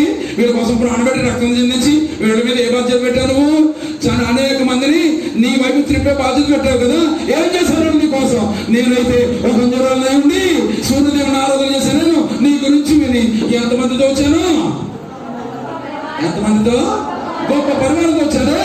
అయితే వీళ్ళ కోసం ప్రాణమే పెట్టేశారు. ఏం చేశారయ్యా నీ కోసం అని అడిగితే, what is your answer my dear friend? అందుకే వినండి, నువ్వు చచ్చిపోకముందు కొన్ని ఆత్మలైన సంఘంలోకి రావాలి అంటే, ఇప్పుడున్న పరిస్థితులను బట్టి నువ్వు ఎవరింటికి వెళ్ళిన అవసరం లేకుండా సన్నిధిలోకి రావాలంటే నేను ఒక అద్భుతమైన సూత్రం చెప్తాను, దాన్ని ఫాలో అవ్వడం సరిపోదు. అదేంటంటే, మనకి క్రైస్తవ సమాజానికి ఉన్న ఏకైక పండుగ ఏ పండుగ? క్రైస్తవ సమాజానికి ఉన్న ఒక అద్భుతమైన ఏకైక పండుగ ఏదో చెప్పండి. భారతదేశానికి చాలా పండుగలు ఉన్నాయి. భారతదేశంకున్న పండుగలు ఎన్ని? మీరు నిక్కరసైన నిజమైన భారతీయులు అయితే చెప్పాలి. అబ్బా సంక్రాంతి మొదలెట్టారు. ఎన్ని వేరంటే నాకు పిచ్చి ఉంది. చరిత్ర సంపాదించడం అంటే నాకు మహా పిచ్చి. 6 సంవత్సరాలు లైబ్రరీ చేశాను. మెడ్రాస్ అయితేనో, కేరళ అయితేనో. నా డ్యూటీలను ఎక్కడ వేసేవారంటే నాకు కాల్ బాగోని కారణం చేత నా డ్యూటీలన్నీ లైబ్రరీలోనే. ఈజీ డ్యూటీ ఏదైనా ఉన్నదంటే లైబ్రరీ డ్యూటీ. నన్ను పట్టుకెళ్ళి లైబ్రరీలో పడేసేవారు. లైబ్రరీలో ఏమిటాన్ని చాలా సంపాదించుకున్నా, చాలా విషయాలు సంపాదించుకున్నా. అందుకే అన్ని చదివి అనుకునేవాడిని ఇంత స్టఫ్ సంపాదించుకుని ఇప్పుడు మీ అందరినీ నేను సేవ చేయాలా అని చెప్పి ఇవన్నీ కూడా సేవకులు నేర్పించాలని కేరళ రాష్ట్రంలో బైబిల్ కాలేజీలో టీచీ చేయడానికి కుదిరిపోయా. మా నాన్నగారు ఉన్నారు, రే నువ్వు టీచీలో కాదు మన సేవ ఉంది, పరిచయం ఉంది, వచ్చాయి పెళ్లి చేసి సేవ పెడతామన్నారు. తీరా వచ్చానమ్మా పెళ్లి చేద్దాం అనుకున్నారు, కానీ ఏ అమ్మాయి కూడా పెళ్లి చేసుకోవడానికి ఇష్టపడలేదు బాబు. నన్ను ఎలా చూస్తున్నారా? 1, 2 కాదు 18 సంబంధాలు తిరిగా లెక్కెట్టుకున్నానమ్మా. దేవుడు విచిత్రమైన రీతిలో పెళ్లి చేశాడు నాకు. టైం అయిపోయింది ఆల్రెడీ. హలో చెప్పనా వద్దా? ఏం చెప్పను, 1 కూడా అవ్వలేదు ఇంకా. ఎన్ని పాయింట్లు చెప్పాలనుకున్నా? 7 పాయింట్లు చెప్తే ఏమైపోతారో చూసుకోండి బాబా. వెళ్ళలేదా? ఈ 1 పాయింట్ కంప్లీట్ చేద్దాం. వీలైతే 2 పాయింట్ కూడా ఖచ్చితంగా చెప్పాలి, సంఘానికి అవసరం కదా. 2 పాయింట్ చెప్పేసి ముగిస్తుంది. Okay right. ఇప్పుడు ఒక దేవుడి దగ్గరికి వెళ్ళినప్పుడు ఇంతమంది తీసుకెళ్ళినప్పుడు వచ్చినాక క్రీస్తు రక్తంలో కొనబడిన మనం కూడా కొన్ని ఆత్మ సంఘానికి తేవాలంటే ఏం చేయాలంటే మనకున్న ఏమండి భారతదేశానికి ఎన్ని పండుగలు చెప్పినా నాకు పిచ్చి అంటే ఓ రోజు నా పండగల క్యాలెండర్ ఉంటుంది. మనకి తెలుగు పండగల క్యాలెండర్ దగ్గర పెట్టుకొని పెన్నకాయని తీసుకొని జనవరి అంతా డిసెంబర్ అంతా ఎన్ని పండుగలు ఉన్నాయని అన్ని రాసిస్తే 26 పండుగలు వచ్చాయి. నాలుగు దగ్గర నుండి, అట్ల దగ్గర నుండి, దీపావళి దగ్గర నుండి, సంక్రాంతి దగ్గర నుండి ఇవన్నీ ఎక్కడ తెచ్చాను చెప్పాను. ఇవన్నీ ఎక్కడికి ఎన్ని వచ్చా? 26 పండుగలు వచ్చాయి. కానీ ఈ 26 పండుగలు భారతదేశంలో మాత్రమే చేస్తారు. భారతదేశాన్ని వదిలిపెట్టి పక్క దేశానికి వెళ్తే ఈ పండుగల యొక్క వాసనలు కూడా ఎవరికి తెలదు. కానీ ప్రపంచం అంతా చేసుకునే ఏకైక పండుగ ఏదైనా ఉన్నదంటే ఏ పండుగలు? క్రిస్మస్. డిసెంబర్ నెలలో ప్రపంచంలో ఎక్కడికైనా వెళ్ళండి ఏడవడం కనబడుతుంది. క్రిస్మస్ అంటే ప్రపంచ పండుగ. మన పండుగ ఏ పండుగ? క్రిస్మస్. చేస్తారా మీరు? క్రిస్మస్ చేయాలా? ప్రతి సంఘంలో క్రిస్మస్ చేయాలి. కొన్ని సంఘాలలో చేయరనుకోండి, ఆడ కూడా మనకు ఎందుకులే. అయితే క్రిస్మస్ చేయాలి. ఎలా చేయాలో చెప్తా. క్రిస్మస్ అనగానే మనకు ఒక విషయం గుర్తవుతుంది. ఫస్ట్ గుర్తొచ్చేది ఏంటంటే క్యారల్స్. ఏంటండి? చేస్తారా మీరు? చేస్తారలేదు అలా చూస్తున్నారమ్మా? చెయ్యాలా? క్యారల్స్ ఎంతమంది చేస్తారా మీ సంఘం? ఖచ్చితంగా ప్రతి సంఘం క్యారల్స్ చేయాలి. ఎలా చేయాలంటే అందరూ చేసినట్టు కాదు. క్యారల్స్ అనగానే ఇంటింటికి తిరగమనుకుంటారు, అది కాదు. నేను చెప్తానండి. అసలు క్యారల్స్ అంటే what is the meaning of carols? Carols అంటే అర్థం తెలుసా మీకు? క్యారియింగ్. కొంచెం కొద్ది గొప్ప ఇంగ్లీష్ తెలిసినట్టు మీకు అర్థమవుతుంది. క్యారియింగ్ అంటే మోసుకుని పోవుట. ఎల్స్ అంటే విషయము. ఈజ్ దేర్ ఎనీథింగ్ ఎల్స్ అంటారు. విషయం ఏమన్నా ఉందంటారు చూసారా? క్యారల్స్ అంటే అర్థం ఏంటంటే విషయమును మోసుకొని పోవుట. క్యారియింగ్ అంటే మోసుకొని పోవుట. ఎల్స్ అంటే విషయమును మోసుకొని పోవుట. క్యారల్స్ అంటే అర్థం చెప్పండి. విషయమును. ఏ విషయాన్ని? లోక రక్షకుడు పుట్టాడు, మన పాపముల కొరకు మరణించడానికి, పాపం నుండి విడిపించడానికి రక్షకుడు పుట్టాడు అన్న విషయాన్ని మోసుకొని పోవాలి. ఎవరి దగ్గరికి? రక్షణ లేని వారి దగ్గరికి. ఇది అసలు క్యారల్స్. కానీ మనోళ్ళు ఏం చేస్తారు తెలుసమ్మా? మనోడు క్యారల్స్ చేస్తారు తమ్ముడా. డిసెంబర్ వస్తే అమ్మాయి మాకు కాకినాడలో సంఘం, మన అమలాపురంలో సంఘం ఉంటుంది. 3000 మంది వెళ్తారు సంఘానికి. ఆ సంఘస్థులు చేస్తారు బాబా క్యారల్స్. ఎలాగో చెప్పనా? మంచి ఇది ఏం పెడతారు? ఇది వ్యాన్ పెడతారు. వ్యాన్ పెట్టి దాంట్లో డీజే సౌండ్ అంట. ఏ సౌండ్ అది? డీజే సౌండ్ పెట్టి కోలాటం వేసుకుంటా వీళ్ళందరూ పాటలు పాడుకుంటా ఎక్కడికి వెళ్తారా అంటే ఏమంటే రక్షించబడి 10 సంవత్సరాలు విశ్వాసమైన వాళ్ళ ఇంటికి వెళ్ళి వాళ్ళ తలుపు కొడతారు బాబా. వీళ్ళు బయటికి రాగానే క్రీస్తు నేడు పుట్టాను. ఏంటి మీ ముఖం లేవయ్యా? ఇప్పుడు చెప్పింది ఎవరికే? ఏమన్నా ఎవరు చెప్పారు? ఆల్రెడీ రక్షించబడిపోయి 10 సంవత్సరాలు అయిపోయిన విశ్వాసం ఇంటికి వెళ్ళి క్రీస్తు నేడు పుట్టినని చెప్పడానికి దిమాకు ఉండాలా? ఎవరి దగ్గరికి చెప్పాలి? రక్షణ లేని వారి దగ్గరికి మోసుకుపోవాలా? ఈ విశ్వాసం కూడా అంత తెలివైన వాళ్ళు అంటే ఈ రోజు మన సంఘస్థులు అందరూ పాటలు పాడుకుంటా వస్తారని 2-3 రకాల పిండి వంటలు ఉండేసి రెడీగా పెడుతుంటారు. ఇవన్నీ తినేసి పోతుంటారు. ఇదే బాబా క్యారల్స్ అంటే? ఇది కదా క్యారల్స్ అనగా క్రీస్తు పుట్టాడు, రక్షకుడు పుట్టాడు అన్న విషయాన్ని ఎక్కడ పట్టుకెళ్ళాలా? రక్షణ లేని వారి దగ్గరికి పట్టుకెళ్ళాలి. బాబా నువ్వు చెప్పినంత బాగా ఉంది, కానీ ఇప్పుడు రక్షణ లేని వారి దగ్గరికి పట్టుకుని వెళ్తుంటే రానిస్తున్నారా? ఎందుకు వస్తున్నారా మా వీరిలోకి? మీరు ఇప్పుడంతా రివర్స్ అయిపోయింది కదా. మరి ఏం చేయాలి? ఇప్పుడు ఏం చేయాలో ఇప్పుడు చెప్తాను, జాగ్రత్తగా. మీ జీవితంలో ఇది చాలా ప్రాముఖ్యమైన ఘట్టం. ఏం చేయాలంటే టుడే ఆన్వర్డ్స్, ఈ రోజు మొదలుకొని ఇంటికి వెళ్ళిన తర్వాత మీరు పని చేయాలి. రక్షించబడి కాదు, రక్షణ లేకుండా ఉన్న ఫ్రెండ్స్ ఉంటారా? బాబోయ్ అసలు నాకు ఫ్రెండే లేడండి అన్నవాడు ఎవరు చేయకుండా మీ మొక్క చూద్దాం అనుకుంటున్నాను. నాకు ఒక ఫ్రెండ్ కూడా లేడన్నవాడు చేతులెత్తున్న పట్టుకెళ్ళి ఖచ్చితంగా మీ పేరెట్టుకెళ్ళి గిరిస్తూ కూడా అంటాను. ఎవరున్నారా? ఖచ్చితంగా ఎవరో ఒక ఫ్రెండ్ మీకు ఇంటికి వెళ్ళాక బుక్లో ఎవరు రాస్తారంటే రక్షణ లేకుండా ఎంతమంది అయితే మీ ఫ్రెండ్స్ ఉన్నారో వాళ్ళ పేర్లని రాయండి. రాసిన తర్వాత ఏం చేస్తారు కదా, ప్రతిరోజు కుటుంబ ప్రార్థన చేసుకుంటారా? కొన్ని కుటుంబ ప్రార్థన కాకపోతే కనీసం పర్సనల్ ప్రేయర్ చేసుకుంటారు కదా.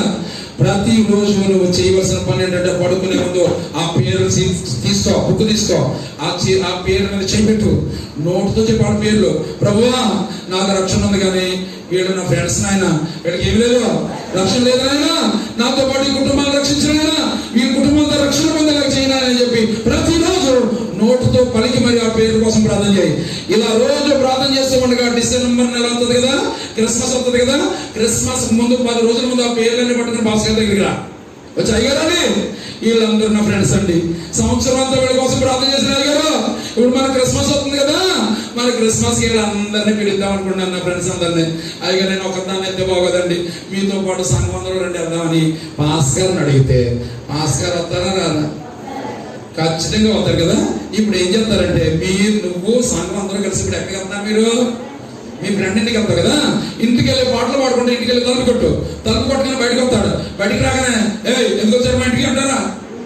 ఎందుకంటే వాడు ఎవడు నీకు ఫ్రెండ్ కాబట్టి ఏమంటాడు, అరే ఏంటో ఈ టైంలో వచ్చామంటారు. అప్పుడు చెప్తే వాళ్ళందరి ముందు, ఒరే నా ఫ్రెండో కదా, నువ్వు అంటే నాకు చాలా ఇష్టం కదరా, నాకైతే రక్షణ ఉంది కానీ మీ కుటుంబానికి రక్షణ లేదని సంవత్సరం అంతా ప్రార్థన చేశాడు నీ కోసం, నీ కుటుంబం కోసం.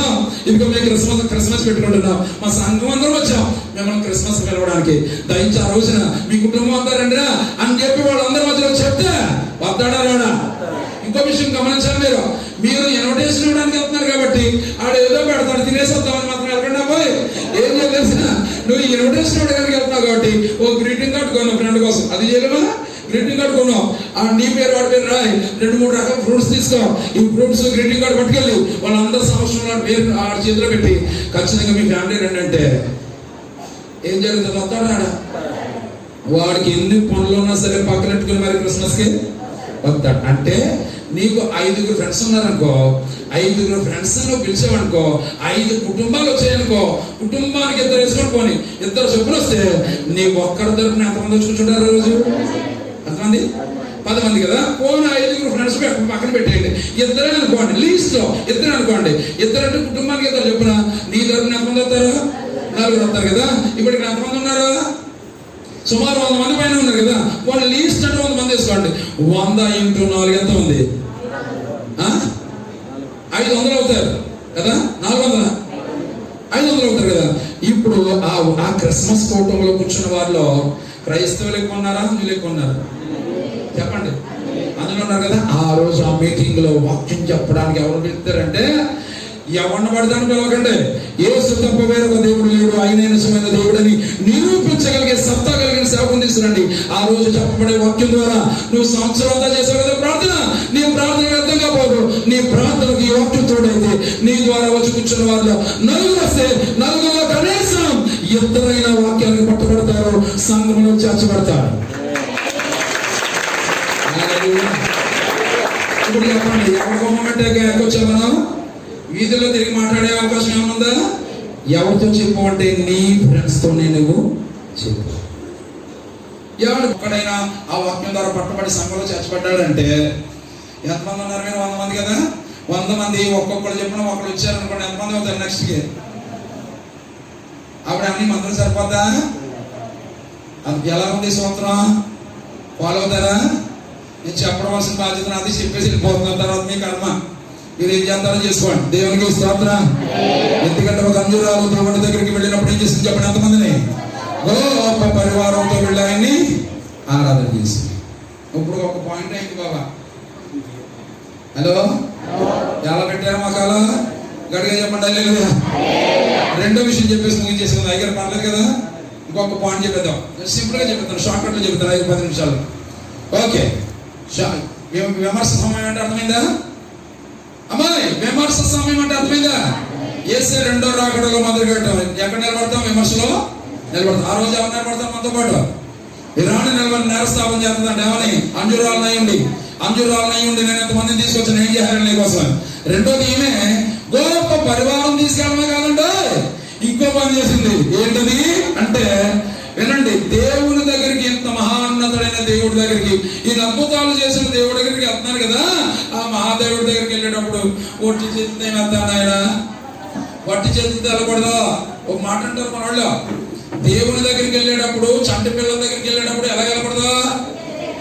వట్టి చేతులతో వెళ్ళకూడదని. ఇప్పుడు వినండి, ఈవిడ ఏం చేసిందంటే, ఈ మహాదేవుని ఆరాధించడానికి వెళ్ళే నేను వట్టి చేతులతో ఏం వెళ్తానని చెప్పి గొప్ప పరివారం తీసుకెళ్ళడమే కాదు, ఏం పట్టుకెళ్ళింది చదవండి. ఎక్కడ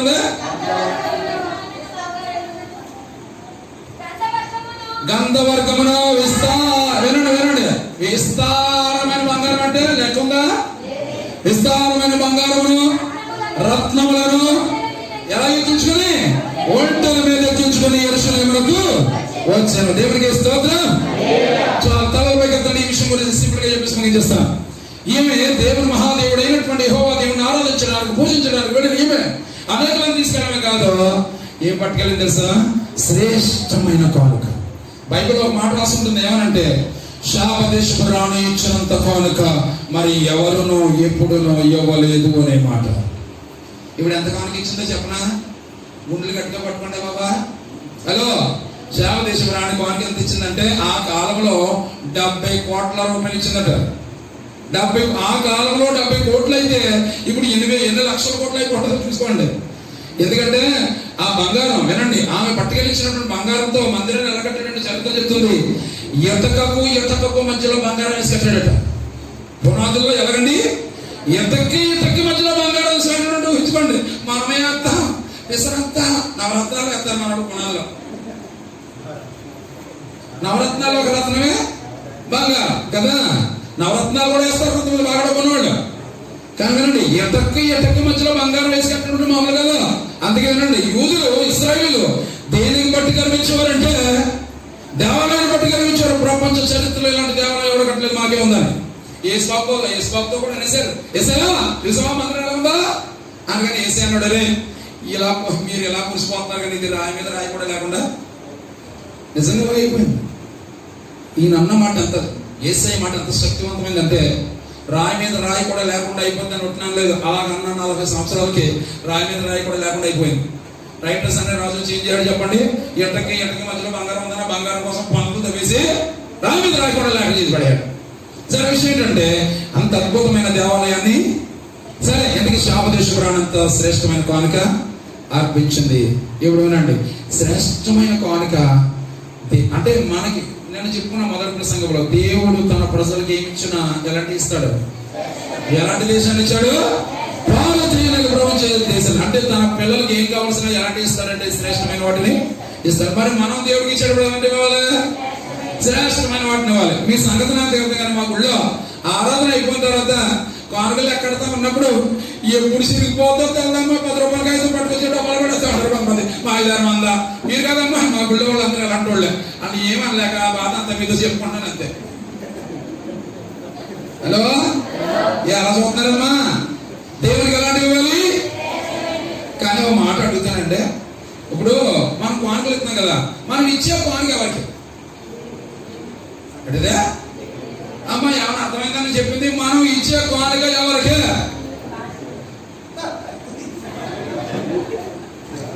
దేవుడికి అన్న వాళ్ళు చేతులెత్తండి చెప్పండి. దేవుడికి ఎత్తున్నా వాళ్ళు చేతులెత్తండి.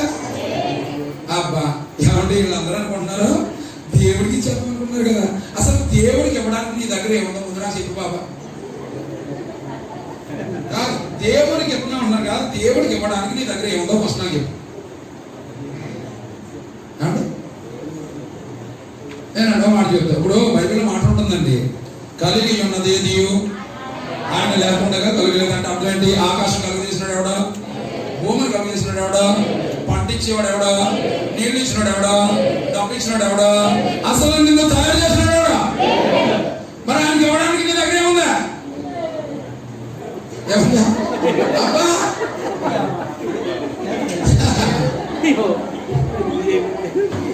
ఇప్పుడే ఆవిడ చాలా దూరం వెళ్ళొచ్చాడు. దేవుడికి కూడా నీ దగ్గర ఏముంది బాబా? ఏమి లేదా? అందుకే బైబిల్లో భక్తులు, మహాభక్తుడు దావీదు అంటాడు, ఏమన్నా తెలుసా? ప్రభువా నీకు ఏమి ఇచ్చి నేను రుణం తీర్చగలను ఒక మాట అంటాడమ్మా. విస్తార జలములంతా తైలము, విస్తార జలములు అనగా సముద్రం అని, సముద్రం అంత తైలం పట్టుకొచ్చి ఇచ్చినా సరిపోతుందా? ఇంకో మాట అంటాడు, నా కడుపును పట్టిన జ్యేష్ఠ కుమారుని పట్టుకొచ్చి నీకు బలి చేసినా సరిపోతుందా? అంటే ఏంటంటే నీకు ఇవ్వడానికి నా దగ్గర నథింగ్, ఏదో చెప్తుంది దేవుడు అనుకున్నారు. ఇవ్వడానికి నీ దగ్గర ఏమి, ఒకవేళ ఏమి ఇచ్చినా కూడా అది ఎవరిదా?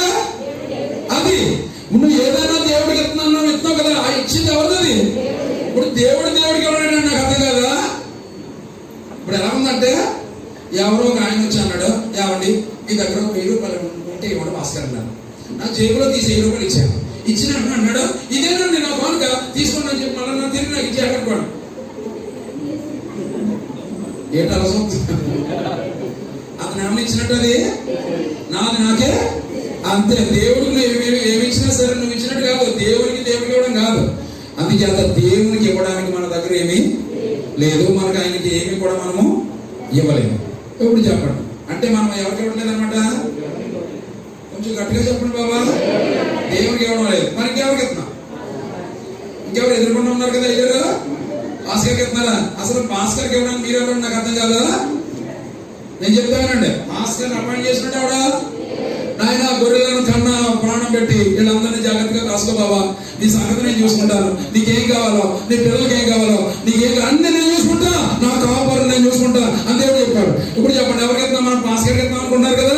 చాలా మంది అనుకుంటారంటే దేవుడికి ఇచ్చేస్తున్నాను లేదా పాటకారిని ఇచ్చేస్తున్నాను. మనం ఇచ్చిన దాన్ని బట్టి కారు కొన్నాడు, మనం ఇచ్చిన దాన్ని బట్టి బండి కొన్నాడు, మనం ఇచ్చిన దాన్ని బట్టి ఇల్లు కట్టాడు. ఏంటి నువ్వు ఇచ్చేది నీ మొక్క?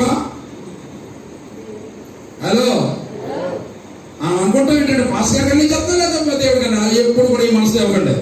నువ్వు ఇచ్చేది భాస్కర్కి కాదు, దేవుడికి కాదు. మరి ఏమైపోతున్నా? ఎవరికి ఇస్తున్నా? ఎంతమంది తెలుసుకోవాలనుకుంటున్నారు? చదువుతారా బైబిల్లో? మనం అనుకున్నాం భాస్కర్కి దేవుడికి, భాస్కర్కి కాదు దేవుడికి కాదు. చదవండి, యేసుబాబు ఒక మాట అన్నాడు. ఏమన్నాడు? మత్తయి సువార్త 6:19. మత్తయి సువార్త 6:19 చెప్పండి. ఏం రాస్తుంది అక్కడ? చెప్తున్నాడు, భూమి మీద మీ కొరకు ధనము, ధనం అంటే డబ్బు, భూమి మీద డబ్బు దాచుకోకండి. భూమి మీద ఏముంటది? దొంగలు చీమిట ఉంటుంది, తుప్పు పట్టేస్తుంది, దొంగలు ఏం చేస్తారు? దోసుకుపోతారు. కాబట్టి ఎక్కడ దాచుకోమంటున్నాడు? పరలోకములో మీ కొరకు ధనము మీరు సమకూర్చుకునుడి. అక్కడ దొంగలు ఉండరు, చిమ్మెట ఉండదు, తుప్పుతో పడతారు. చాలా బాబాయ్ నా వైపు చూడండి, అందరూ తెగ చదివేస్తున్నారు. బైబిల్ నా వైపు చూడండి. యేసుబాబు ఏమన్నాడంటే, భూమి మీద మీరు డబ్బు దాచు, అందరూ చెప్పండి మాట, భూమి మీద డబ్బు దాచుకోవద్దు అన్నాడు యేసుబాబు. ఏమన్నాడు? భూమి మీద డబ్బు. ఎందుకు? ఎవరుంటారు ఇక్కడ? దొంగలు ఉంటారు, తుప్పు పెడుతుంది అని. ఎక్కడ దాచుకోమంటాడు? పరలోకంలో డబ్బు దాచుకోండి. అక్కడ ఎవరుంటాడు? దొంగలు ఉంటారు, తుప్పు పట్టుతాడు. అంటే ఇప్పుడు వినండి, యేసయ్య మన డబ్బులు ఎక్కడ దాచుకున్నాడు? చెప్పలేదురా? పరలోకంలో డబ్బు దాచుకున్నాడు కదా. డబ్బు దాయాలంటే ఏముండాలి? డాక్టర్ కూడా చెప్పాలి. ఇది కూడా డబ్బు దాయాలంటే ఏముండాలా? బ్యాంక్ ఉండాలి. ఇప్పుడు ఎక్కడ దాయమన్నాడు డబ్బు? పరలోకంలో. పరలోకంలో డబ్బు దాయమన్నాడంటే ఖచ్చితంగా పరలోకంలో ఏం పెట్టి ఉండాలి? ఆయన బ్యాంకు పెట్టి ఉండాలి కదా. డబ్బు దాయమన్న దేవుడు ఖచ్చితంగా ఏం పెట్టాడు? అక్కడ బ్యాంకు పెట్టాడు. పరలోకంలో బ్యాంక్ ఉందా? నమ్మకం అందరూ గట్టిగా సోదరులు చెప్పండి. నమ్ముతున్నారు కదా. డబ్బు దాచుకోమన్నాడు పరలోకంలో, ఖచ్చితంగా ఏం పెట్టాడంటే బ్యాంకు పెట్టాడు. సరే, ఇప్పుడు పరలోకంలో ఏముంది? బ్యాంక్ ఉంటే సరిపోతుందా? ఏముండాలి? డబ్బు దాయాలంటే బ్యాంకులో ఏముండాలమ్మా? ఈ అకౌంట్ ఉండాలి బాబా. ఏంటదే? ఇది మీరు ఎలా డాక్టర్ కూడా ఏమన్నా అర్థం కావట్లేదు. ఏమన్నా డబ్బు దాయాలంటే బ్యాంక్ ఉంటే సరిపోదా? బ్యాంకులో ఉండాలా?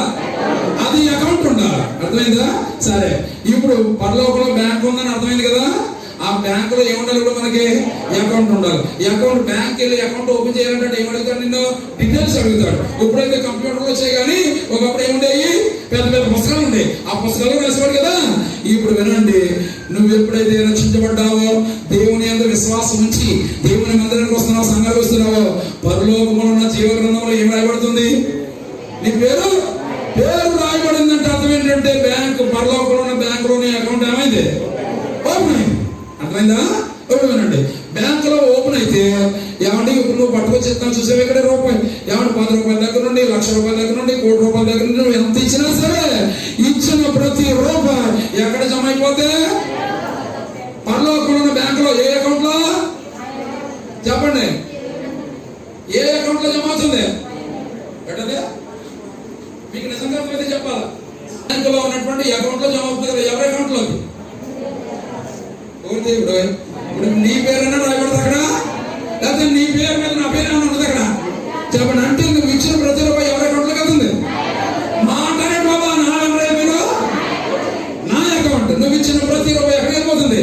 నీ అకౌంట్ లోకి వెళ్ళిపోతుంది. రూపాయి కావచ్చు, 1000 రూపాయలు కావచ్చు, 1,00,000 రూపాయలు కావచ్చు, నువ్వు ఇచ్చిన ప్రతిది ఎక్కడికి వెళ్తుంది? పరలోకంలో నీ అకౌంట్ లోకి జమ అయిపోదు. ఇప్పుడు చెప్పండి, నువ్వు ఇచ్చే డబ్బులు ఎవరికి? ఎప్పుడన్నా చెప్పమా నువ్వు ఇచ్చే డబ్బులు? మరి పాటగారు అన్నారు, మరి దేవుడికి అన్నారు కదా. దేవునికి కాదు, పాస్ గారికి కాదు, మన అకౌంట్లో మనమే మన డబ్బులు కొన్ని మొక్కలు అలా పెట్టే చెప్పనా, ఒరే పడేసి పెట్టేవారు ఆ చెవులు పూలు డబ్బులు పర్లఫలదాయం ఏంటన్నా పెట్టారు కదా మీరు. దాని క్లారిటీ ఏమంటారు మీకు? యేసయ్య ఒక మాట ఉన్నాడు, ఏమన్నాడు తెలుసా? నా నామం పేరిట ఎవరైనా మీ దగ్గరకు వచ్చినప్పుడు చన్నీళ్ళు, వేడి నీళ్ళు కాదు, ఏ నీళ్ళు, చన్నీళ్ళు ఇస్తే ఆ చన్నీళ్ళు ఎక్కడ దాయపడతాయి? పరలోకం. బైబిల్లో ఉంది మాట, ఎక్కడ దాయపడతాయి? చన్నీళ్ళు దాస్తాడు పరలోకం. ఇంకో మాట అంటాడు, నువ్వు కార్చిన ప్రతి కన్నీటి పొట్టు ఎక్కడ దాస్తాడు? గుడ్డు పరలోకం. కన్నీళ్ళు చన్నీళ్ళు దాస్తే నువ్వు ఇచ్చిన విలువైన డబ్బు కావచ్చు, బంగారు కావచ్చు, అంత ఎక్కడ దాస్తాడు? ఖచ్చితంగా పరలోకంలో దాస్తాడు. అంటే ఇప్పుడు మనం దాచుకున్నదంతా, ఇచ్చినంత ఎక్కడ దాస్తున్నాం?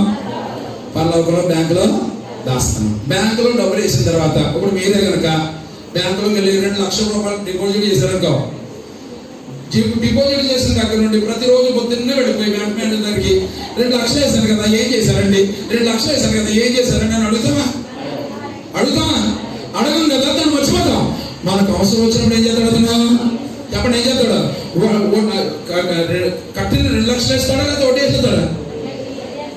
వడ్డీ వేస్తాడు కదా. నువ్వు కట్టిన తర్వాత నేను మర్చిపోతావు కదా. అలాగే ఇక్కడ ఇచ్చిన తర్వాత బ్యాంక్ మేనేజర్ ఎవరు?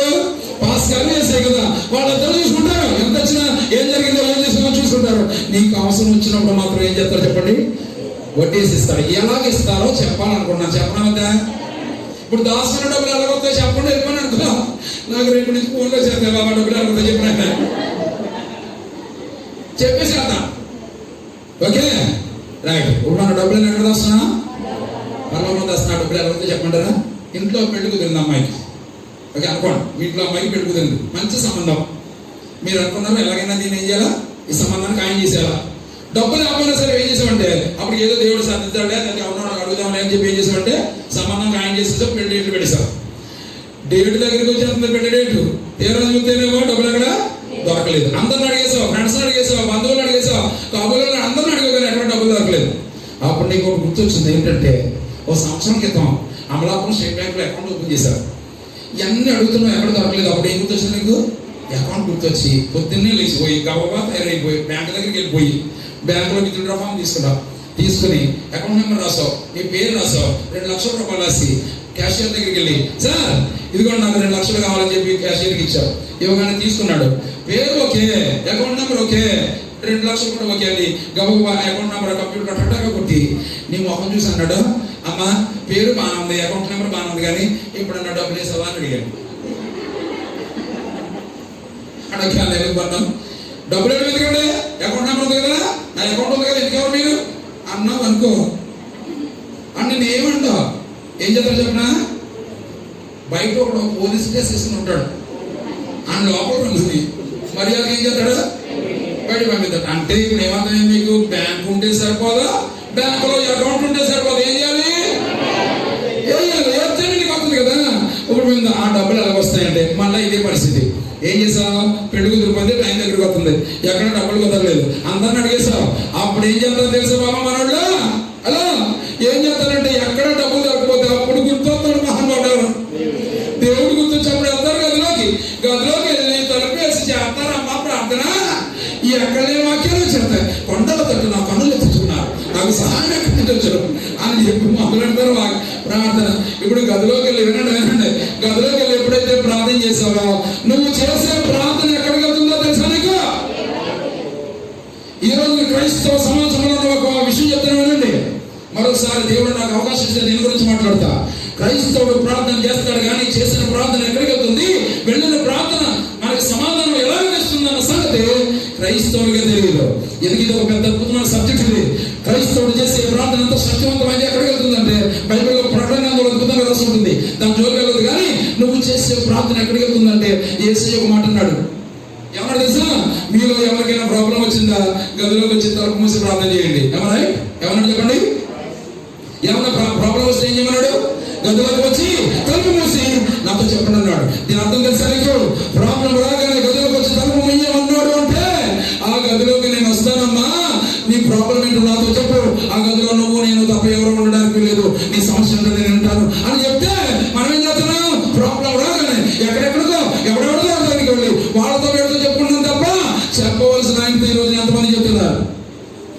మంది టీవీలో వచ్చి తగలట్టారు మనకి.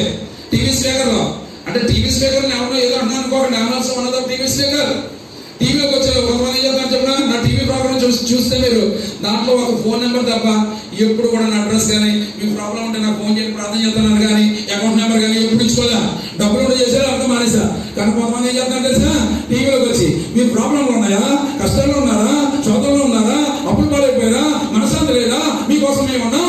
చాలా మంది ఎవడో ఏదో చెప్తానంటే ఎక్కడికో పోయాడు చేసి చేయించుకుంటారు తప్ప నిజంగా ఏసే నిజంగా నీ ప్రాబ్లం రాగానే వేసుకో ఏం చేద్దాం తెలుసా, నీ ప్రాబ్లం రాగానే ఏసీ వచ్చి వస్తాడట.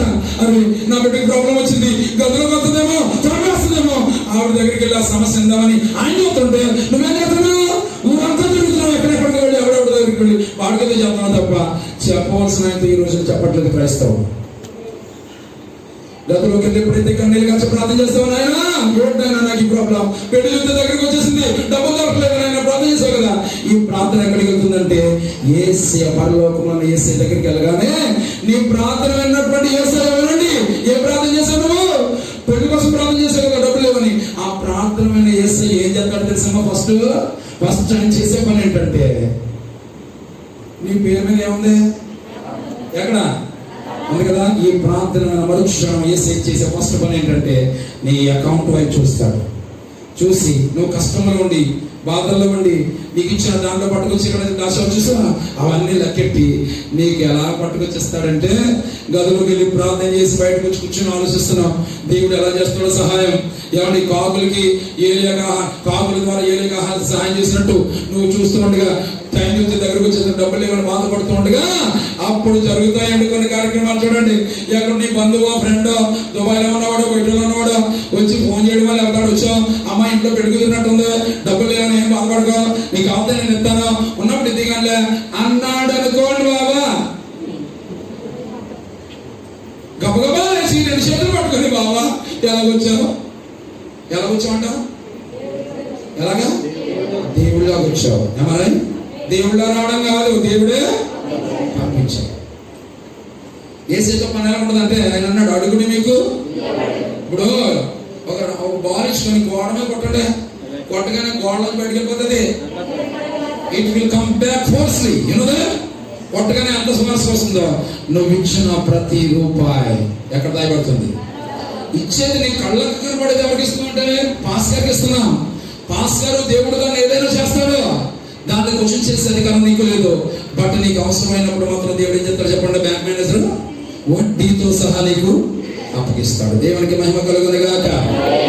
ఇవన్నీ ఎందుకు చెప్పమని చెప్పమంటారా, మహాతల్లి అన్యురాలయ్యి ఉండి మహాదేవుడైన యెహోవా దేవుని ఆరాధించడానికి వెళ్ళినప్పుడు గొప్ప పరివారం గొప్ప జనాన్ని తీసుకెళ్ళడమే కాదు, ఏం పట్టుకెళ్ళింది, శ్రేష్టమైన కానుకలు పట్టుకెళ్ళింది. ఇది 2వ పాయింట్ అయింది. ఇంకేమి ఉన్నాయి బాబా చెప్పమంటారా? మీకు నమస్కారం తల్లే. కానీ గమనించాలి, ఈ మహాతల్లి అక్కడ నిలబడుతుంది మనతో పాటు. ఎక్కడ విమర్శ సమయం ఆవిడ మన మీద నేరస్థాపన చేస్తుందంటే ఎవరు చెప్పారు ఈ మాట, యేసుబాబే చెప్పాడు. కనుక కొంచెం అంజురాల నుండి నీ దగ్గరకు వచ్చిన ఎంతమందిని తీసుకొచ్చా, శ్రేష్టమైన కానుకలు సమర్పించాను నీకోసం. ఏం చేశారు వీళ్ళని అడిగితే మన సమాధానం ఏంటో ఒకసారి ఆలోచన చేసుకోండి. విలువైన శ్రేష్టమైన దేవుని పిల్లల్లాగా బ్రతికేలాగున ఆయన కోరుకున్న దానిలో ఆయన ఏదైతే ఎలా ఉండాలని కోరుకున్నాడో అలా ఉండడానికి ప్రయాసపడదాం. దేవుడు మీకు సమృద్ధి అయినటువంటి ఏమండి జ్ఞానమును దేవుడి కొరకు జీవించే ఆ సత్తాను దేవుడి సంఘానికి సమృద్ధిగా దేవుడు అనుగ్రహించును గాక. తల వంచండి ప్రార్థన చేద్దాం. తల వంచండి ప్రార్థన చేసుకుని ముగించేసుకుందాం. మహోన్నతుడా, ఎత్తబడిన ప్రతి మాట బిడ్డల హృదయాలను ఫలింపచేయండి. సాతాను ఎత్తుకుని పోకుండా నాయన బిడ్డలను బలపరచండి, స్థిరపరచండి. సంఘం ఆధ్యాత్మికంగా ఎదగడానికి నీ కొరకు ఎలా బ్రతకాలో ఎలా జీవించాలో తగిన జ్ఞానం ఇచ్చి నడిపించండి. మీ దాసులు ప్రభువైన భాస్కరమయ్య గారికి సంపూర్ణమైన ఆరోగ్యములతో నింపండి. ఘనమైన కాలంలో వారి కుమారులు చేస్తున్న పరిచయానికి విస్తరింపజేయండి. సంఘ బిడ్డలందరూ కొరకు ప్రార్థిస్తున్నాం. వారి సంఘంలో మెండైన దీవుల ఆశీర్వాదాలతో సంఘాన్ని మీరు బలపరిచి స్థిరపరచండి. నాయన ఎవరైతే ఏ ప్రాబ్లమ్స్ ఉన్నారో ఏ సమస్యలతో ఉన్నారో వారి సమస్యలన్నింటినీ తీర్చండి. నాయన వారి కుటుంబాలని శాంతి సమాధానం సమృద్ధిగా తెచ్చండి. సాతానికి ఏ విధమైన అధికారం వారి మీద కానీ వారి పిల్లల మీద కానీ వారి కుటుంబాల మీద కానీ లేకుండా నీ బలమైన స్థానాల్లో కూడా తోడుగా ఉంచి ఒక ఉన్నతమైన స్థితిలో సంఘటనలందరినీ దీవించి ఆశీర్వదించి సహాయం తెచ్చు. ఆశీర్వాదాలు మీరే పొందమని యేసు పరిశుద్ధ నామములో ప్రార్థించి వేడుకుంటున్నాం పరమ తండ్రి. ఆమేన్.